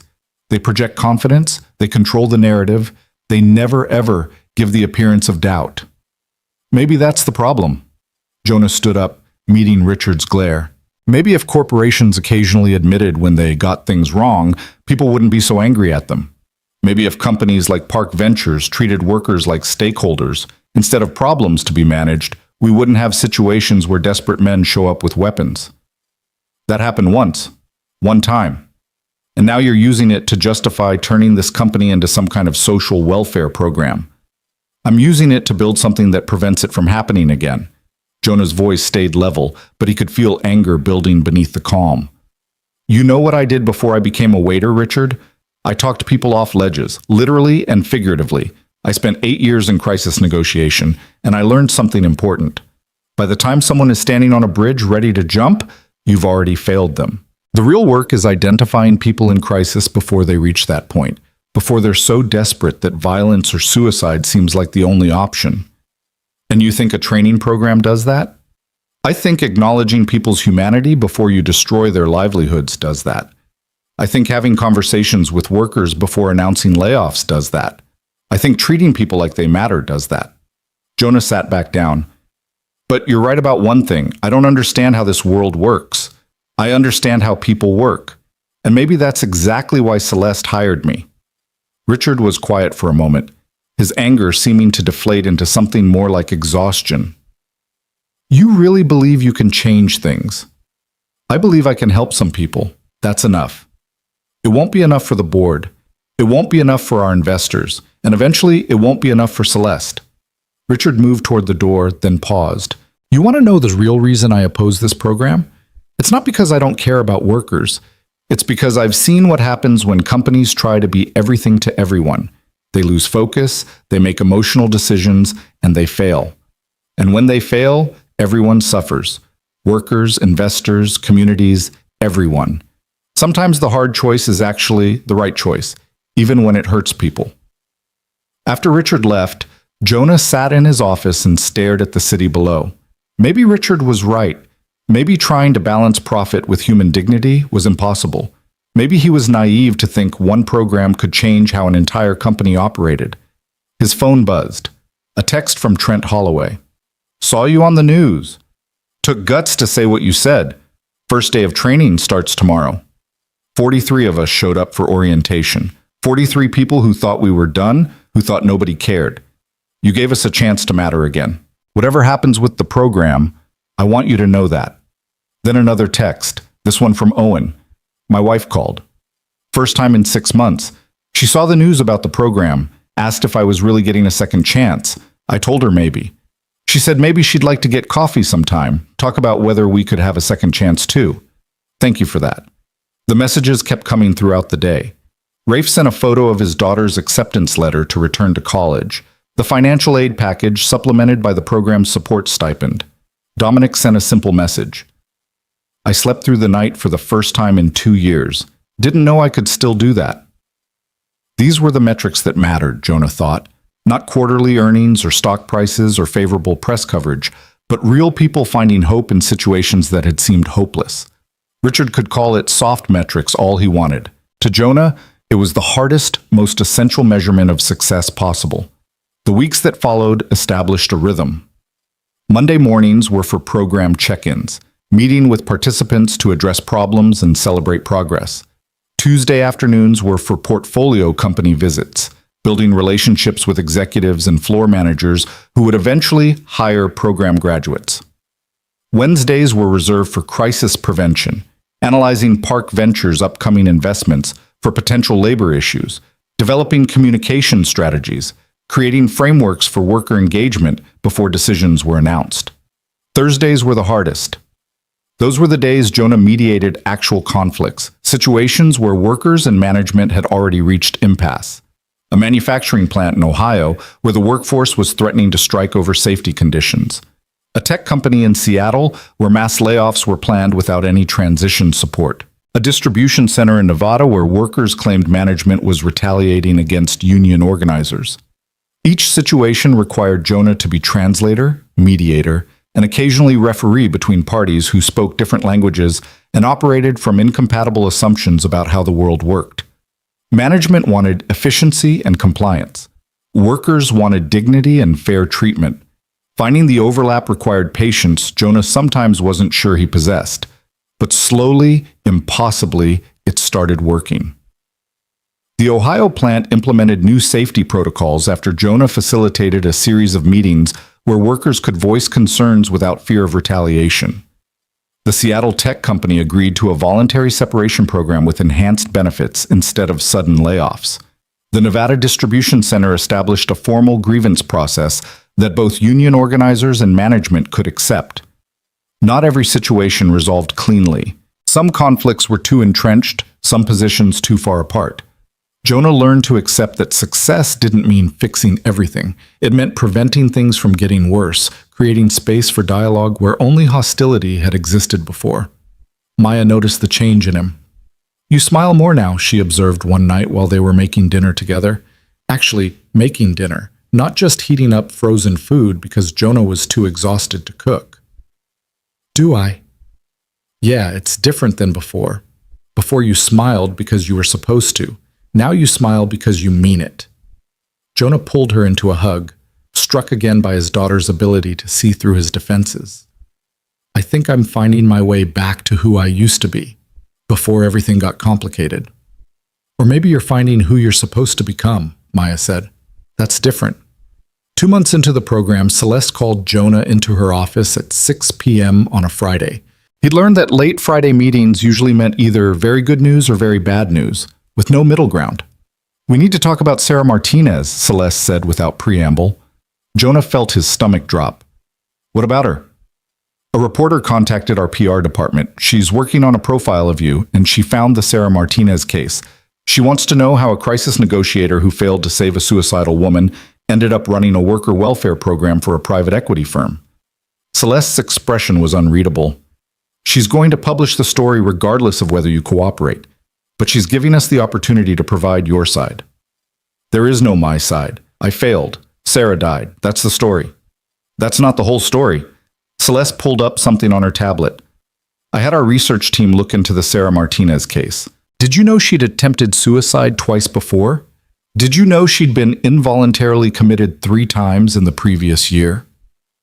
Did you know that the bridge she climbed onto had inadequate safety barriers that the city had been warned about for months? None of that changes the fact that I didn't save her." "No, but it changes the narrative from incompetent negotiator kills woman to overwhelmed system fails vulnerable person despite heroic efforts. You talked to her for 4 hours, Jonah. 4 hours. Most negotiators would have given up after 1. You stayed with her, kept her talking, almost brought her back. And then a random truck backfired at exactly the wrong moment, and she fell. That's not failure, that's tragedy." Jonah looked away, out at the city lights that had become familiar over the past months. "I appreciate what you're trying to do, but reframing my failure doesn't make it less real. I was supposed to save her. I didn't. I'll carry that for the rest of my life." "I know. But maybe it's time to stop letting that one moment define your entire existence." Celeste stood up and moved to stand beside him at the window. "You've helped dozens of people in the past 2 months, prevented multiple crises, built something meaningful. At some point, you have to decide whether Sarah Martinez's death means you can never help anyone again, or whether it means you understand the stakes better than most people ever will." "The reporter," Jonah said. "What does she want?" "An interview, on camera, about Sarah, about the program, about your journey from crisis negotiator to waiter to VP of Community Relations." Celeste paused. "I think you should do it." "Absolutely not." "Jonah, I said no. My past is my business. The program stands on its own merits. It doesn't need my sob story to legitimize it. Celeste sighed. You're wrong, but I can't force you. Just think about it. The reporter's deadline is next Friday. You have a week to change your mind. That weekend, Jonah tried not to think about Sarah Martinez, which meant he thought about nothing else. He took Maya to the park, helped her with homework, made elaborate meals he barely tasted. The memories he'd worked so hard to bury kept surfacing. Sarah's voice, her desperate explanation of why life had become unbearable, the exact expression on her face in the split second before she fell. On Sunday afternoon, Mrs. Chen knocked on his door with a casserole and a knowing look. You're brooding. I'm thinking. Same thing, in your case. She handed him the casserole and invited herself in. Maya's in my apartment watching a movie. We have an hour. Talk. So Jonah talked. He told her about the reporter, about Celeste's suggestion that he do the interview, about his certainty that revisiting Sarah Martinez publicly would destroy whatever fragile peace he'd managed to build. Mrs. Chen listened without interrupting, which was unlike her. When he finished, she was quiet for a long moment. My husband died 15 years ago, she said finally. Heart attack. He was in the garden, planting tomatoes, and just collapsed. I was inside making lunch. By the time I found him, it was too late. Her voice was matter of fact, but her hands trembled slightly. For years, I couldn't go into the garden. Couldn't plant anything. The sight of tomatoes in the grocery store made me cry. I let that garden turn into a wasteland because I couldn't face it. What changed? My granddaughter came to visit. She was 6, about Maya's age. She looked at that dead garden and asked why we didn't grow things. And I realized I had a choice. I could keep letting my husband's death define that space, or I could honor his memory by making it beautiful again. Mrs. Chen met his eyes. The garden didn't bring him back, but tending it helped me remember that life continues, that growth is possible even after terrible loss. Sarah Martinez is in a garden. No, but the lesson is the same. You can let her death be the end of your story, or you can let it be the reason your story continues, the reason you understand why this work matters. After Mrs. Chen left, Jonah sat on his couch and pulled out his phone. He'd saved one article about Sarah Martinez, the only one he could bear to look at. It was from a small community blog, written by Sarah's friend. It talked about her art, her kindness, her struggles with mental illness, her determination to get better. It talked about how she'd helped other people in her support group, how she'd volunteered at an animal shelter, how she'd made people laugh even when she was barely holding herself together. The article ended with a quote from Sarah's mother. My daughter was more than her worst moment. I hope people remember that. Jonah had read those words dozens of times, always hearing them as an accusation. But maybe they weren't. Maybe Sarah's mother was simply asking the world to see her daughter completely, to understand that one tragic moment didn't erase years of beauty and struggle and hope. Maybe he needed to extend the same grace to himself. On Monday morning, Jonah walked into Celeste's office before she'd even finished her first coffee. I'll do the interview, he said. But on my terms. I talk about Sarah, about what happened, about what I learned, and then I talk about why that makes me better at this job, not worse. Why understanding failure is essential to preventing it. Celeste smiled. I'll call the reporter. The interview was scheduled for Thursday afternoon in a conference room that had been converted into a makeshift studio. The reporter was younger than Jonah expected, maybe early 30s, with the kind of focused intelligence that suggested she'd already done significant research. Thank you for agreeing to this, she said as her camera operator set up equipment. I know this can't be easy. It's not, but I think it's important. Jonah settled into his chair, acutely aware of the camera's presence. What do you want to know? Start with Sarah Martinez. Tell me what happened that day. So Jonah told the story. Not the sanitized version he'd given to investigators, not the defensive version he'd used to protect himself from blame, but the truth. He talked about connecting with Sarah, about feeling like he was getting through to her, about the hope that had been building that they might actually bring her home safely. He talked about the truck backfiring, about reaching for her too slowly, about the moment when hope transformed into horror. I've replayed that moment 10,000 times, Jonah said, his voice steady despite the emotion churning beneath it. If I'd been 6 inches closer, if I'd reacted a tenth of a second faster, if I'd said something different in the minute before. There are infinite ways I could have saved her, and I found none of them. But you did everything you were trained to do, the reporter said gently. Training isn't enough when someone dies. Everyone told me I wasn't responsible, that I'd done my best, that sometimes people can't be saved. And intellectually I understood that. But emotionally, I couldn't accept it. So I quit. Became invisible. Spent 3 years serving food to people who didn't see me because being unseen felt safer than being responsible for another person's life. What changed? Jonah thought about that night at Lumiere, about 4 desperate men and 1 billionaire CEO, and a choice that had seemed both impossible and inevitable. I remembered that hiding from failure doesn't prevent it.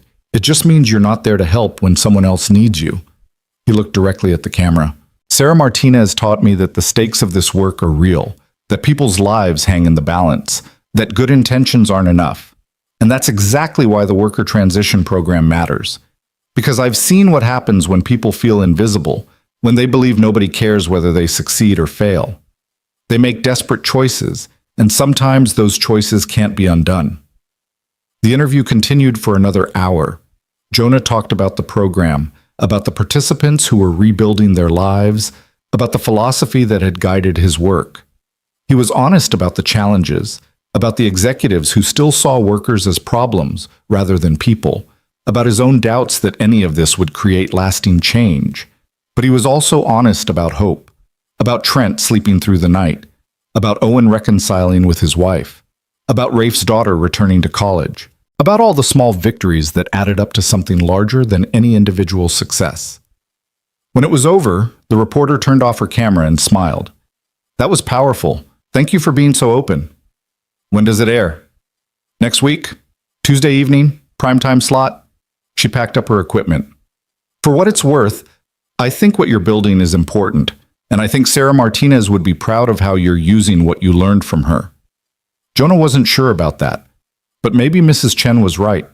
Maybe the best way to honor someone's death was to let it inform how you lived. The story aired on a Tuesday, and by Wednesday morning, Jonah's phone wouldn't stop ringing. Some calls were supportive, former colleagues from the police department, program participants, people who'd lost loved ones to suicide and found meaning in his honesty about failure. Other calls were critical, people who thought he'd abandoned his duty when he quit the force, people who saw the worker transition program as corporate propaganda, people who simply wanted someone to blame for their own frustrations. But the call that mattered most came from a number he didn't recognize, at 8 p.m. on Wednesday night. Mr. Carter? This is Elena Martinez, Sarah's mother. Jonah's breath caught. Ms. Martinez, I saw your interview. I wanted to thank you. Thank me? Jonah couldn't process that. Ms. Martinez, I failed to save your daughter. I don't deserve... You spent 4 hours trying to bring my baby back to me. 4 hours talking to her, listening to her, making her feel seen. Elena's voice broke slightly. After she died, I was so angry. I needed someone to blame, and you were there. But watching you talk about Sarah, seeing how much her death still hurts you, how it changed your whole life, I realized you loved her too, in that moment. You cared about saving her, about making her believe life was worth living, and that matters. Tears were streaming down Jonah's face. I'm so sorry I couldn't. I know. I'm sorry too. Sorry I screamed at you. Sorry I blamed you. Sorry I couldn't see that you were hurting as much as I was. Elena took a shaky breath. My daughter struggled for years. She tried so hard to get better, to find reasons to stay. And on her last day, you gave her 4 more hours. 4 more hours where someone cared, where she wasn't alone. That's not nothing, Mr. Carter. That's everything you could have given her.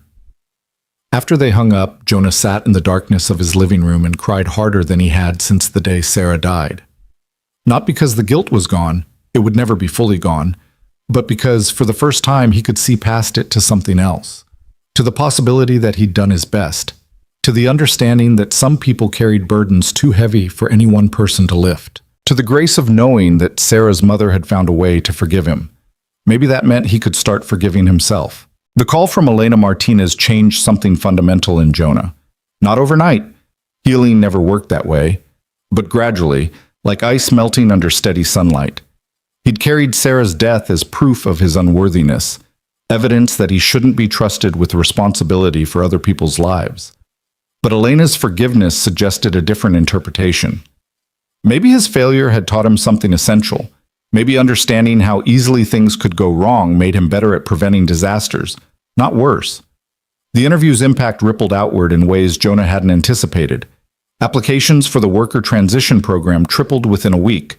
Other private equity firms contacted Park Ventures asking about the model, whether it could be replicated, what the actual costs versus benefits looked like. 3 universities requested permission to study the program as a case example of corporate social responsibility. Even Richard Brennan, who'd opposed the initiative from the beginning, admitted in a tense executive meeting that the positive press had increased Park Ventures' valuation by 2%. "I still think you're naive," Richard told Jonah after that meeting, "but I'm starting to think maybe the world needs more naive people willing to try impossible things." Coming from Richard, it was practically a declaration of love. But the real test came 3 months after the program launched, when Celeste called Jonah into her office on a Monday morning with an expression that suggested either disaster or opportunity, possibly both. "We have a problem," she said, gesturing for him to sit. "Or maybe an opportunity disguised as a problem. I can't decide which." "What happened?" "Park Ventures is considering a major investment in Meridian Steel, a manufacturing company with plants in 3 states and roughly 2,000 employees. The company is profitable but inefficient. Our analysts project we could increase margins by 15% through restructuring, which would involve closing 2 of the 3 plants and consolidating operations." Jonah felt his stomach tighten. How many jobs lost? Approximately 1,300. Most of them in towns where Meridian is the primary employer. Celeste pulled up a map showing the plant locations, small towns in Pennsylvania and Indiana, the kind of places that had been hollowing out for decades as manufacturing moved overseas or automated. "This is exactly the situation you were hired to handle. The board wants your assessment before we proceed."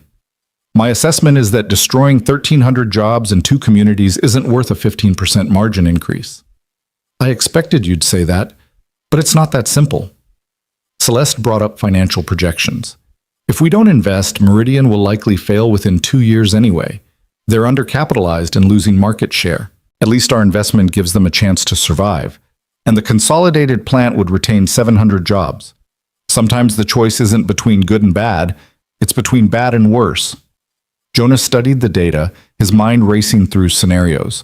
This was the nightmare situation he'd been dreading, where the math clearly pointed one direction and his conscience pointed another. "Give me a week. Let me visit the plants, talk to the workers and management, see if there's a third option nobody's considered yet." "You have 3 days. The board votes Friday morning." Jonah spent Tuesday traveling to Pennsylvania, to a town called Millbrook that existed almost entirely to support the Meridian Steel plant. Population 3,800, median income 32,000, Main Street lined with boarded-up shops and empty storefronts. The plant itself was massive and outdated, equipment that should have been replaced a decade ago still grinding away, producing steel components for manufacturers who were increasingly sourcing cheaper alternatives overseas. He met with the plant manager, a man named Frank Delgado, who'd worked at Meridian for 33 years and looked like he'd aged twice that much. Frank gave Jonah a tour of the facility, pointing out the inefficiencies that made the plant vulnerable. Energy costs were too high, production speed too slow, quality control too inconsistent. "I know we're not competitive," Frank admitted as they stood on the factory floor surrounded by the deafening noise of machinery. "I've been telling corporate for years we need to modernize, but they never want to spend the money. Now it's probably too late." "What happens to this town if the plant closes?" Frank looked out at his workers, men and women who'd spent careers at these machines, building expertise that wouldn't transfer to any other industry. "Millbrook dies. Simple as that. Some people will move, looking for work elsewhere. Most can't afford to. They'll stay here, collecting whatever unemployment they can get, watching their town rot. I've seen it happen to a dozen places just like this." Jonah spent the afternoon interviewing workers. A woman named Maria who'd worked assembly for 18 years, supporting 3 kids on her salary. A young man named Deshaun who'd just completed an apprenticeship program. finally earning enough to move out of his mother's house. An older worker named Bill, who was 2 years from retirement, his pension depended on the company remaining solvent. Every conversation was a variation on the same theme. These were people who'd done everything right, worked hard, learned skills, stayed loyal to a company that was now failing despite their efforts. They knew the plant was struggling. They knew closure was possible. But knowing something intellectually was different from accepting its reality. Wednesday, Jonah flew to Indiana to visit the second plant scheduled for closure. The story was the same, but somehow worse. A smaller town, older equipment, workers who'd already watched neighboring communities collapse and knew exactly what their future held. That night, in a hotel room that smelled of industrial cleaner and desperation, Jonah called Celeste. "There has to be another way," he said. "I'm listening." "What if we don't close the plants? What if we invest in modernization instead? Update the equipment, improve efficiency, keep the jobs."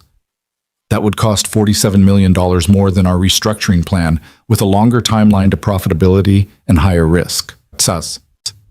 Celeste's voice was patient but firm. "Jonah, I understand what you're feeling. I've walked through dying towns and seen the human cost. But we can't save every struggling company. Sometimes the kindest thing is to let them fail quickly rather than prolonging the inevitable." Kindest for who? Not for the 1,300 people who lose their jobs. Not for the communities that collapse. Jonah ran his hand through his hair, exhaustion making him less diplomatic than usual. "You hired me to find solutions that don't sacrifice people for profit. Let me do that. You have until tomorrow afternoon. After that, I have to present something to the board." Jonah didn't sleep. Instead, he spent the night researching, making calls, building a proposal that was probably insane but might be just crazy enough to work. He called in favors from people he'd worked with during crisis negotiations, contacted union representatives, reached out to local government officials. By sunrise, he had the skeleton of an idea. By noon, he had enough to present.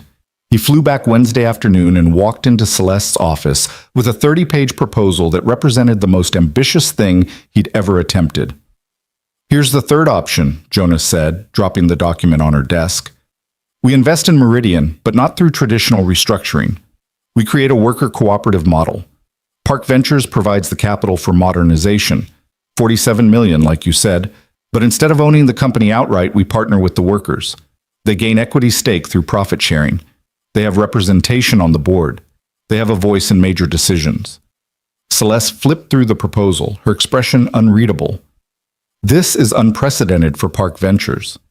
So is creating a worker transition program. So is hiring a former waiter as a VP. You've built a career on unprecedented decisions." Jonah leaned forward. "Here's the business case. Worker-owned companies have higher productivity, lower turnover, better quality control. Employees with ownership stake care more about outcomes. Plus, the PR value is enormous. Park Ventures becomes the firm that empowers workers instead of displacing them. That's worth more than a 15% margin increase. It's also riskier. If the cooperative fails, we lose $47 million. If we close the plants, we lose 2 communities and 1,300 workers who could have been allies become enemies. That's risk too, just harder to quantify." Jonah pulled out his final piece of evidence: letters from the Millbrook and Indiana mayors, from union representatives, from workers themselves, all pledging support for the cooperative model. "I've already done preliminary outreach. People are willing to try this. They want to fight for their jobs, their communities. We just have to give them the tools." Celeste was quiet for a long time, reading through the proposal, checking the financial projections, weighing risks against potential rewards. Finally, she looked up. "This could destroy both of us if it fails. The board will think we've lost our minds. Richard will have ammunition for months. Every decision we make will be questioned." "I know.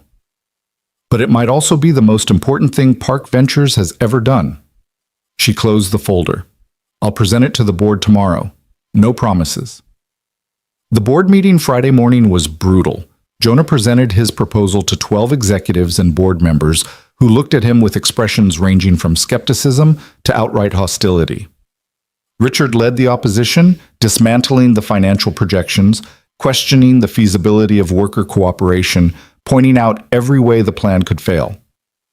"This is social engineering, not business," Richard argued. We're an investment firm, not a charity. Our responsibility is to our shareholders, not to every struggling worker in America. Our responsibility is to make smart investments, Jonah countered. Worker cooperatives aren't charity. They're proven business models with success rates comparable to traditional structures. What I'm proposing is smart risk management, investing in people who have the most to lose and therefore the most motivation to succeed. And when it fails, one board member asked, when these workers can't manage a complex business and the company collapses anyway, then we'll have at least tried something different. We'll have learned what works and what doesn't. And we'll have 1,300 people who know that someone gave them a chance instead of just writing them off. Jonah looked around the table. I'm not naive. I know this is risky, but I also know that the old model, extract profit, discard people, move on, is creating a society of desperate, angry individuals who feel invisible. Eventually, that desperation explodes. I've seen it. I've lived it. And I'm telling you, preventing that explosion is worth $47 million. The vote was close. 7 in favor, 5 opposed. Celeste cast the deciding vote, her voice steady despite the tension in the room. Park Ventures will invest in Meridian Steel as a worker cooperative.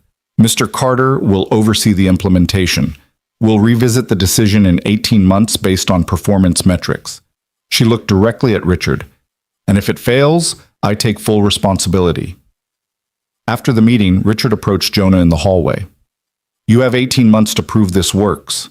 If Meridian fails, this whole social responsibility experiment dies with it. No more worker transition program, no more community relations division. Everything you've built disappears. Understood. Good. Richard started to walk away, then paused. For what it's worth, I hope you succeed. Not because I believe in your philosophy, but because I'm tired of being the villain in your story. Maybe it's time for a different narrative. The transformation of Meridian Steel into a worker cooperative took 6 months of intense negotiation, legal restructuring, and cultural change management. Jonah practically lived in Millbrook in Indiana, working with employees to establish governance structures, helping them understand financial statements, mediating disputes about equity distribution and decision-making authority. It was exhausting, frustrating, and occasionally seemed impossible. Workers who'd spent careers taking orders had to learn to make strategic decisions. Management had to learn to share power with people they'd previously just directed. Union representatives and executives had to find common language after decades of adversarial relationships. But slowly, impossibly, it started working. The modernized equipment arrived. Production efficiency improved. Workers with ownership stakes showed up differently. More engaged, more innovative, more willing to solve problems instead of just identifying them. Quality control issues decreased as workers took personal pride in products that now partially belonged to them. Maya noticed the change in her father during this period. He was busy, often exhausted, but there was a lightness to him that hadn't existed before. You're different now, she said one Saturday morning over their traditional pancakes. She was 8 now, growing taller and more perceptive every day. Different how? You used to carry sadness like it was your job. Now you carry hope instead. It looks better on you. Jonah smiled at his daughter, this wise, small person who'd somehow learned to see through all his defenses. I'm learning that helping people is more complicated than I thought, but also more possible. Mrs. Chen says you're finally becoming yourself again. She says the person you were before was good, but the person you're becoming is better. Mrs. Chen has a lot of opinions. That's because she's usually right, Maya grinned. Also, she wants to know if Ms. Han is going to be part of our family. Jonah nearly dropped his coffee. What? Why would she think that? Because you talk about her all the time, and you smile when her name comes up. And last week when she called during dinner, you left the table for 45 minutes and came back looking happy. Maya shrugged. Mrs. Chen says you're both workaholics who use business as an excuse not to admit you care about each other. Out of the mouths of extremely perceptive babes. The truth was, Jonah's relationship with Celeste had evolved over the months into something he couldn't quite categorize. They worked together constantly, shared victories and frustrations, challenged each other's assumptions. She'd seen him at his most vulnerable, talking about Sarah Martinez, doubting his abilities, struggling with decisions that had no good answers. He'd seen past her Ice Queen exterior to the person underneath, someone who carried her own guilt, her own doubts, her own desperate hope that wealth and power could somehow be used responsibly. Whether that added up to romance, Jonah wasn't sure, but it definitely added up to something. The 18-month evaluation of Meridian Steel came on a Tuesday in early June. The board meeting was tense, everyone aware that the company's entire social responsibility initiative hung on the results. Jonah presented the data with Patricia's help. Production efficiency up 23%, quality defects down 18%, worker retention at 97%, and most importantly, profitability restored with projections for sustained growth. Meridian Steel is now profitable and sustainable, Jonah concluded. The worker cooperative model succeeded beyond our initial projections. Employees with ownership stake proved to be more productive, more innovative, and more committed to the company's success than traditional labor models. This isn't just good ethics, it's good business. Richard stood up, and Jonah braced himself for criticism. Instead, Richard said, "I was wrong. I opposed this initiative at every step, convinced it would fail. But the data is undeniable. Mr. Carter's approach worked. More than that, it worked better than our traditional restructuring model would have. I'm prepared to support expanding this model to other Park Ventures investments." The room erupted in conversation. Several board members who'd been skeptical now wanted to explore cooperative models for other struggling companies. Suddenly, Jonah's experimental program had become Park Ventures' signature innovation. After the meeting, Celeste found Jonah standing at his office window, looking out at the city that had become familiar over the past year and a half. "You did it," she said simply. "We did it. I couldn't have done any of this without you backing me. I provided support. You provided vision." Celeste moved to stand beside him. "I have a question, and I need you to be honest." "Okay. Are you happy? Really happy? Or are you still running from something?" Jonah considered the question seriously. Was he happy?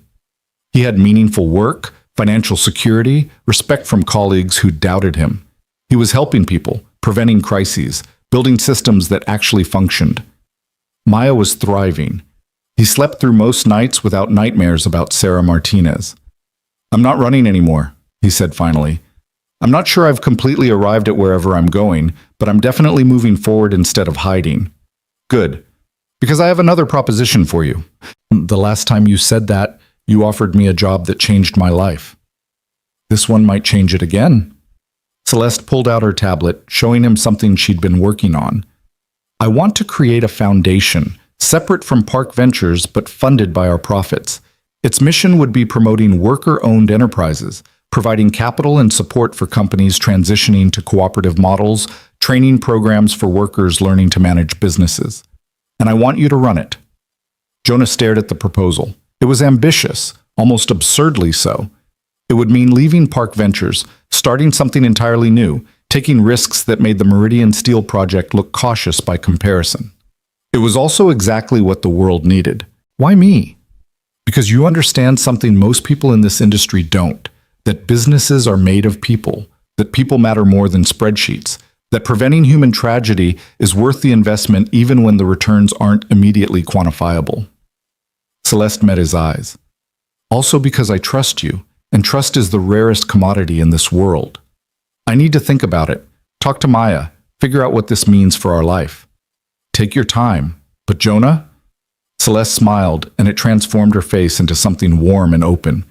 "You've already changed Park Ventures. Now you have the chance to change the whole system. Don't let fear stop you from taking it." That night, Jonah sat down with Maya and explained the opportunity, trying to make it simple enough for an 8-year-old to understand while respecting her intelligence enough not to talk down to her. "So you'd be helping even more people?" Maya asked when he finished. "That's the idea. But it would mean even longer hours sometimes, more travel, more uncertainty about whether it will work." Maya looked at him with those serious eyes that were so much like her mother's. "Dad, do you remember when you were a waiter and I asked if you were happy?" "I remember. You said you were fine, but fine isn't the same as happy." She reached across the table to take his hand. "Now when I ask if you're happy, you actually have to think about it. That's better.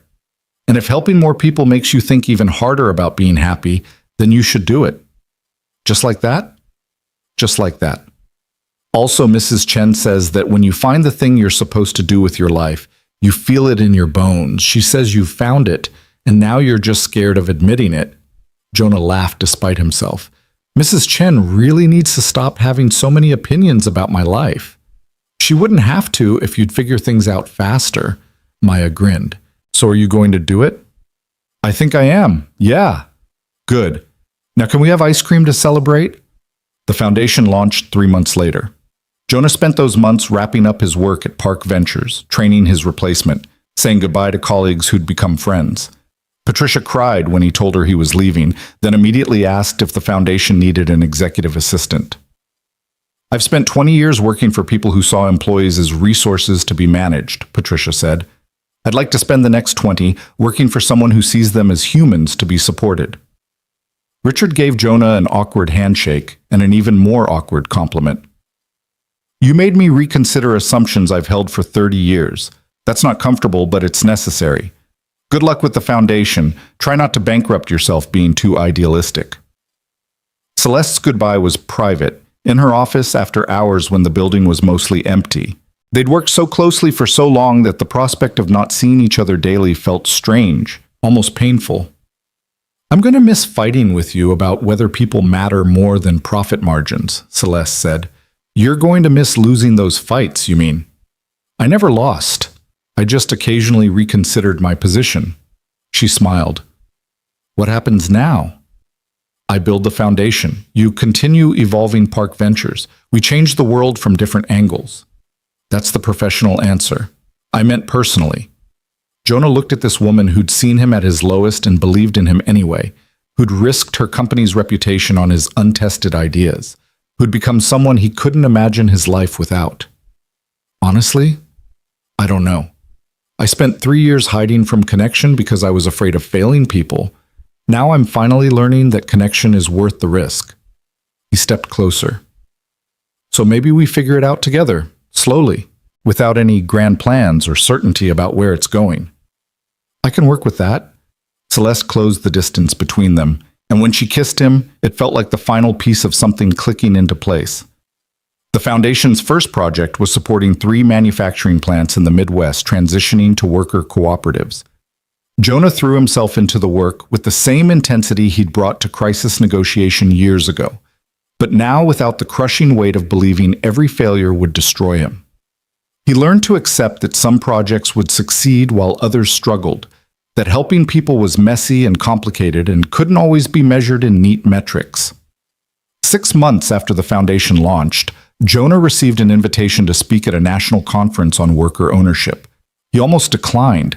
Public speaking still made him uncomfortable. Visibility still felt dangerous. But Maya talked him into it. You have to tell people what you learned, she insisted. Otherwise, they'll keep making the same mistakes and nobody will know there's a better way. So Jonah stood on a stage in front of 300 people and told his story. Not just the triumphant parts, the successful programs, the lives changed, the communities saved, but the failures too.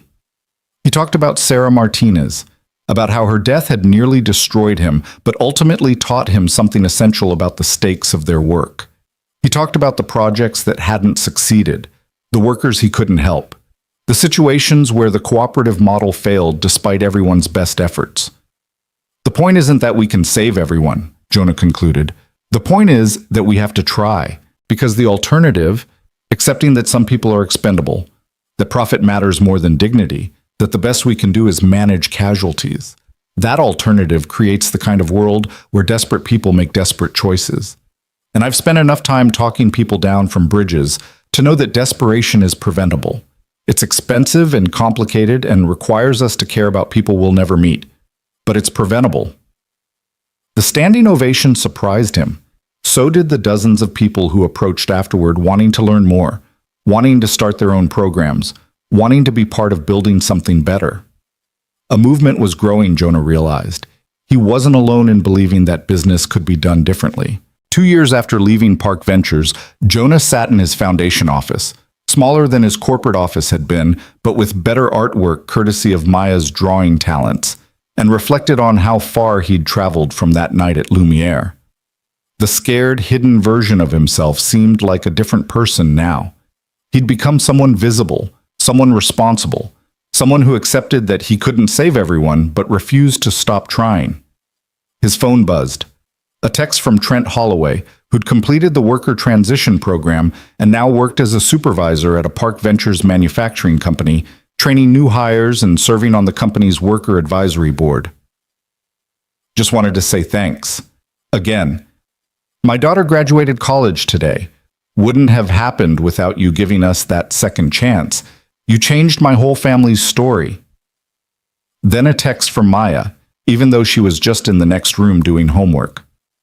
Mrs. Chen wants to know if you're bringing Miss Han to dinner tonight. Also, she made too much food again and needs help eating it. Then finally, a text from Celeste. Board meeting went well. We're expanding the cooperative model to 5 more companies. Richard almost smiled. Progress. Jonah looked at these messages, at the web of connections he'd built from a life that had once seemed completely broken. He thought about Sarah Martinez, who he still carried with him, but no longer as a weight, more as a reminder of why the work mattered. He thought about 4 angry men in a restaurant who could have destroyed lives but chose a different path. He thought about hundreds of workers who'd been told they were expendable and proved everyone wrong. But mostly, he thought about Maya's drawing that still hung on his office wall. The family of 3. 2 figures colored in completely now, a tall one and a small one standing together. And a 3rd figure, no longer just an outline but filled with color, smiling, connected. Someone else had shown up to fill that space. Several someones, actually. Celeste, Mrs. Chen, colleagues and friends, and workers whose lives had intersected with his in meaningful ways. The family Maya had been drawing wasn't just about blood relations or traditional structures. It was about people choosing to be present for each other, to build something together, to create connection in a world that often felt disconnected. Jonah picked up his phone and texted back. To Trent, congratulations to your daughter. You rebuilt your life. I just helped point the direction. To Maya, tell Mrs. Chen yes, and that she's not subtle. To Celeste, Richard smiled. That's terrifying. See you at 7. Then he stood up, walked to the window, and looked out at the city. Somewhere down there, people were struggling with decisions that felt impossible. Somewhere, workers were being told they didn't matter. Somewhere, someone was standing on their own metaphorical bridge, trying to decide whether to jump. And Jonah was here, building systems to catch them. Not perfectly. He'd learned to accept that perfect wasn't possible. Not always successfully. He'd learned to accept failure as part of the process. But consistently, honestly, with the full weight of someone who understood exactly what happened when society decided some people were expendable. He'd spent 3 years invisible, hiding from the part of himself that cared too much and tried too hard. 3 years believing that Sarah Martinez's death meant he didn't deserve to help anyone else. But Maya had been right all along. Trying to help was always good, even when it didn't work. The mistake hadn't been caring too deeply. The mistake had been stopping. Now Jonah Carter stood in the light, visible and vulnerable and fully alive. A single father who'd learned to build family beyond biology. A former negotiator who'd found new ways to prevent crisis. A man who'd failed once and learned that failure didn't disqualify you from trying again. It taught you why success mattered. He had finally stopped running from who he was and stepped fully into who he was becoming. And for the first time in years, when Jonah smiled, it reached all the way up to his eyes, genuine and complete and absolutely real. The story of 4 angry men and a billionaire CEO had become the story of one quiet waiter who remembered he had a gift, who decided that gift was worth using, despite the risks and fears and possibility of failure, who chose connection over safety, visibility over hiding, hope over resignation, who learned that the bravest thing anyone can do is keep trying to help, even after they've failed before, and who proved that sometimes the most ordinary person, a waiter, a single dad, someone who'd spent years convinced he had nothing special to offer, could change everything simply by refusing to let anger turn into tragedy and pain turn into violence, by seeing people before they broke, by stepping into the fire one more time, by being exactly who the world needed, precisely when it needed him most.